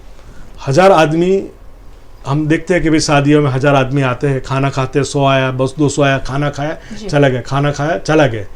तो वो जो व्यवस्था की गई है, वो व्यवस्था में सब लोगों ने खाना खाया, घर पे चले गए। पर अगर एक साथ में 1000 आदमी एक ही वक्त में प्लेट लेंगे तो वो दैट इज नॉट पॉसिबल जी। तो ये श्रमिकों का भी ऐसा हुआ है। पहले उन लोगों को वो भी असमंजस में थे जी, कि हम यहाँ रहे कि घर पे जाए। आज भी सब लोग नहीं गए, समझ लो। आज भी पर प्रांतीय बहुत सारे ऐसे लोग हैं जो वडोदरा में, सूरत में, अहमदाबाद में, राजकोट में रहे। क्यों रहे? क्योंकि उनके पास धैर्य है, उनके पास सिस्टम है, उनको पता है कि अभी जो फैक्ट्री सब चालू होगा तो आने वाले दिनों में उनको काम सबसे पहले मिलेगा। तो इन लोगों ने भी पहले तय नहीं किया था कि भी हमको घर जाना है, पर यानी आपको लगता मेरी है बात ये लोग सुनिए, वापस आ जाएंगे सर? पक्का आएंगे। देखिए, आप दिवाली के बाद ये सभी चीजों का फुल पॉइंट क्या है बताऊं मैं आपको जी। जिस दिन ये पूरे विश्व में इसका फुल पॉइंट वही है कि जिस दिन कोरोना की वैक्सीन का ढूंढ ली जाएगी, निजात होगी तब। हाँ, लोग भयमुक्त हो जाएंगे। अभी वो चल रहा है प्रोसेस। तो उसी दिन से आप देखिएगा, उसी दिन से जो पुरानी जो सिस्टम है, जो लोग घर पे गए हैं वो घर से यहाँ क्यों आए थे? क्योंकि वहां से यहाँ इनको ज्यादा पैसा मिलता है। उनके गांव के घर, पूरा उनके गांव के घर सभी यहीं के वजह से चलता है। छोटा जवाब मुझे बस, ये राहत सहाय पैकेज कहो या राहत पैकेज कहो, जो भी है आप नहीं, ये आर्थिक पैकेज, ये राहत पैकेज अलग है। ये आर्थिक पैकेज है, राहत पैकेज किसको बोलते हैं? बोलने का मौका मिलेगा मैं I would like to differentiate both the things. This is is economic package, ये आर्थिक पैकेज है। राहत पैकेज तो वही है जो लोगों को गेहूं दिए जा रहे हैं, जिनका जो जनधन योजना में अकाउंट खुले। मेरी बात सुनिए ना, तो आप था कि 20 करोड़ रुपए का, 20 आर्थिक पैकेज, राहत पैकेज बिहार में बोला था 100 लाख करोड़ दूंगा। देखिए, सर बोलने के लिए उसके पीछे कितना जीरो आता है नहीं पता है, बोलते रहते हैं। आर्थिक पैकेज कब मिलेगा, कैसे मिलेगा? तो आर्थिक सहाय, तो सहाय में बहुत बड़ा देखिए, राहत देयर इज अ डिफरेंस। राहत मतलब देख सहाय, हाँ तो वही है, तो वही है ना, आपको सपोर्ट करने का, इकोनॉमिकली सपोर्टेड पैकेज। बाकी हम लोगों को लड़ लेना है, ऐसा है? नहीं, लड़ना कहाँ है? सरकार आपको दे रही है ना। अब मैं बोलूं, चलिए आपको सरकार देखिए, मेरी बात सुनिए, मेरे को राहत की बात, राहुल गांधी जो बोल रहे हैं ना, राहत उससे ज्यादा पैसे दिया है। खेडूतों को 2,000 रुपये दे रहे हैं। ये 500 रुपया जो जनधन अकाउंट वाली 20 करोड़ महिलाएं उनके खाते में गया है, 3 टाइम का सिलेंडर गया, वो सब राहत में है। सभी बीपीएल, एपीएल, ये सब गया, कितना नहीं गया। एक मिनट, किसानों को आप 2-2 हजार रुपए दिए हैं, चलो 2-2 हज़ार रुपए उनको अभी तो राहत हो गई है, जो भी आर्थिक सहाय आप लोगों ने करी, मगर उसके साथ में जो उनकी फसल को सही दाम नहीं मिल रहे हैं उसके ऊपर तो कभी सोचा? बहुत सही दाम मिल रहे हैं, अभी सब खेडूत खुश है। अभी चना का जो भाव, सावली से हमने चना का देखिए उसमें ऐसा है कि देखिए ऑनियन ज्यादा हो गई, नहीं मेरी बात सुनिए, ऑनियन ज्यादा हो गई, उसका रेट कम हो गया तो खेडूत रोता है, और जब ऑनियन मार्केट में नहीं होती 150 रुपए किलो हो जाते हैं तो लोग रोते हैं। तो वो तो मिसमैनेजमेंट नहीं है, आप समझते नहीं है साइकिल को। आखिरी आप साइकिल को समझते नहीं है, एक मिनट, आपको साइकिल को समझने की जरूरत है। बहुत लंबी बात होती दाल जब महंगी हो जाती है, जब दाल नहीं होती है मार्केट में, नया फसल आता है तो दाल सस्ती हो जाती है। ये जो सीजन है अप्रैल मई का, इसमें ऐसा है लोग देखिए रोते हुए लोग जो है वो रोते हुए रहेंगे, बोले इन लोगों को श्रमिकों को मसाला भरना है, अचार बनाना है, सब्जी यहाँ पे स्टोर होता है। आज के न्यूज़पेपर में ही अगर आप इकोनॉमिक पेज पे जाएंगे तो वहां पे बहुत अच्छे से ये बताया गया है कि, और ये एक कॉमन सेंस भी है कि ये सीजन में लोग गेहूं भरते हैं, चावल भरते हैं, अचार डालते हैं, अपना पूरे साल का मसाला भरते हैं। ये लॉकडाउन की वजह से, उसमें सरकार की कोई गलती नहीं है, लेकिन ये जो भी पूरा सिनारियो हुआ उसमें ये सब्जी या दूध या हमने बहुत बार देखा है लोगों को रास्ते पे फेंकना पड़ा क्योंकि ट्रांसपोर्टेशन नहीं था। मैं अगेन कह रही हूँ, सरकार को ब्लेम नहीं कर रही हूँ मैं इस चीज के लिए। अरे सरकार ने कभी उसके ऊपर प्रतिबंध रखा ही नहीं है। 24 घंटा आप लेके निकलो दूध, 24 घंटा आप साग भाजी लेके निकलो। तो आप ये भी पढ़िए ना कि ये मैं नहीं कह रही हूँ, ये लोग कह रहे हैं, इकोनॉमिस्ट कह रहे हैं, न्यूज़पेपर में लिखा हुआ है। 24 घंटे कोई भी चीज, हर चीज मिल रही है, आप जाओ बाहर आपको सब चीज मिलेगा। मैं तो रोज बाहर जाती हूँ। दोनों के दूसरी बात कि लोगों तक ये जो एक अप्रैल का महीना है, ये अप्राइजल का महीना है। जो सैलराइज्ड लोग हैं, जो जॉब करते हैं, ये टाइम है जहाँ पे अप्राइजल होता है। ये टाइम पे अगर तो आपका अप्राइजल तो बहुत दूर की बात है, सैलरी भी नहीं आ रहा है और सरकार भी आपको बोल रही है आत्मनिर्भर बनो, आप मकान मालिक हो, आप रेंट मत लो, आप दूसरों की बाहर जाके मदद करो, सब कुछ आप करो, हम आपको सिर्फ लोन देंगे जो आपको चुकाना है। तो ये कितनी हद तक व्याजबी है? क्योंकि यही टैक्स पेयर है जो देश की इकोनॉमी को मजबूत बनाते हैं, यही मिडिल क्लास टैक्स पेयर है जो ये देश की इकोनॉमी चलाता है। अगर उनको सीधा बेनिफिट इस टाइम पे नहीं मिलता है, स्कूलों की फीस आप कैंसिल नहीं करवा सकते हैं, उनको राहत नहीं दे सकते हैं, तो फिर ये आर्थिक पैकेज, सहाय पैकेज जो भी है, इसका एक्चुअल में कोई फायदा नहीं है। चलिए, आपका लास्ट पॉइंट यहाँ खत्म होता है। आप बता दीजिए ये आर्थिक सहाय, अब आपकी बात को मैं दोहरा रही हूँ, आर्थिक सहाय पैकेज कितना व्याजबी है? मुझे सिर्फ 1 मिनट है हमारे पास में, बताइए। देखिए, ये पैकेज जो बनाया गया है माननीय मुख्य प्रधान नरेंद्र मोदी के द्वारा और निर्मला सीतारमन जी और अनुराग ठाकुर ने उसको मतलब पूरी अच्छी तरह से प्रजा के समक्ष 5 दिनों में रखा है। तो ये आने वाले दिनों में भारत एक आत्मनिर्भर भारत बनेगा। हम लोग, हमारी लोकल जो स्ट्रेंथ है वो एक नए कदम पर आकर इस देश में हमारी बहुत सारी चीज़ जो है वो आने वाले दिनों में एक्सपोर्ट कर पाएंगे। भारत इस पैकेज से, ये हमारे जीडीपी का 10% पैकेज है, तो इस पैकेज से इस पूरे हिंदुस्तान के पूरे भारतवर्ष में एक बहुत बड़ा उछाल आने वाला है। बहुत बड़ा उछाल आने वाला है। बहुत बहुत शुक्रिया श्वेता आपका, संजीव जी आपका, दोनों का। एक सर्वे आज ही आया है, विश्व की 4 संस्थाओं ने एक सर्वे किया और उसमें पाया कि भारत विश्व में सबसे ज्यादा पॉजिटिव सोचने वालों की संख्या भारत में ज्यादा है। 57% पॉजिटिव सोच और आशावादी हम भारतीय हैं। तो यानी हम पर जो बातें आती हैं उसी आशा पर हमें जीना है। सरकार पर कितना निर्भर रहना है वो आपको सोचना होगा, क्योंकि आत्मनिर्भर हमें खुद को बनाना है और खुद जब सशक्त बनकर बाहर निकलेंगे तब हम हमारा खुद का उद्धार कर पाएंगे। सरकार कितना हमारे लिए उद्धार के बारे में सोचती है वो ये सारे 5 दिन से जिस तरह निर्मला सीतारमन जी बता रही थी उससे आपके सामने वो सारे पैकेजेस समझ आ गए होंगे। अब सोचना आपको है कि आप खुद कितना अपने आप को आत्मनिर्भर बनाते हैं और कितने पॉजिटिव। हम आशावादी तो है ही कि हम आने वाले दिनों में अच्छे और वैसे भी ये सर्वे बता रहा है 3-4 महीनों में हमारे देश की आर्थिक स्थिति अच्छी हो जाएगी। आने वाला वक्त ही बताएगा। बहुत बहुत शुक्रिया हमारे साथ में जुड़ने के लिए आप दोनों का। Thank you so much. और आप सबका भी बहुत बहुत शुक्रिया। बस इसी तरह VNM के साथ में जुड़े रहें। VNM यूट्यूब चैनल सब्सक्राइब करें और अपने आप को अपडेट रखें शहर, राज्य, देश और दुनिया की खबरों से। नमस्कार।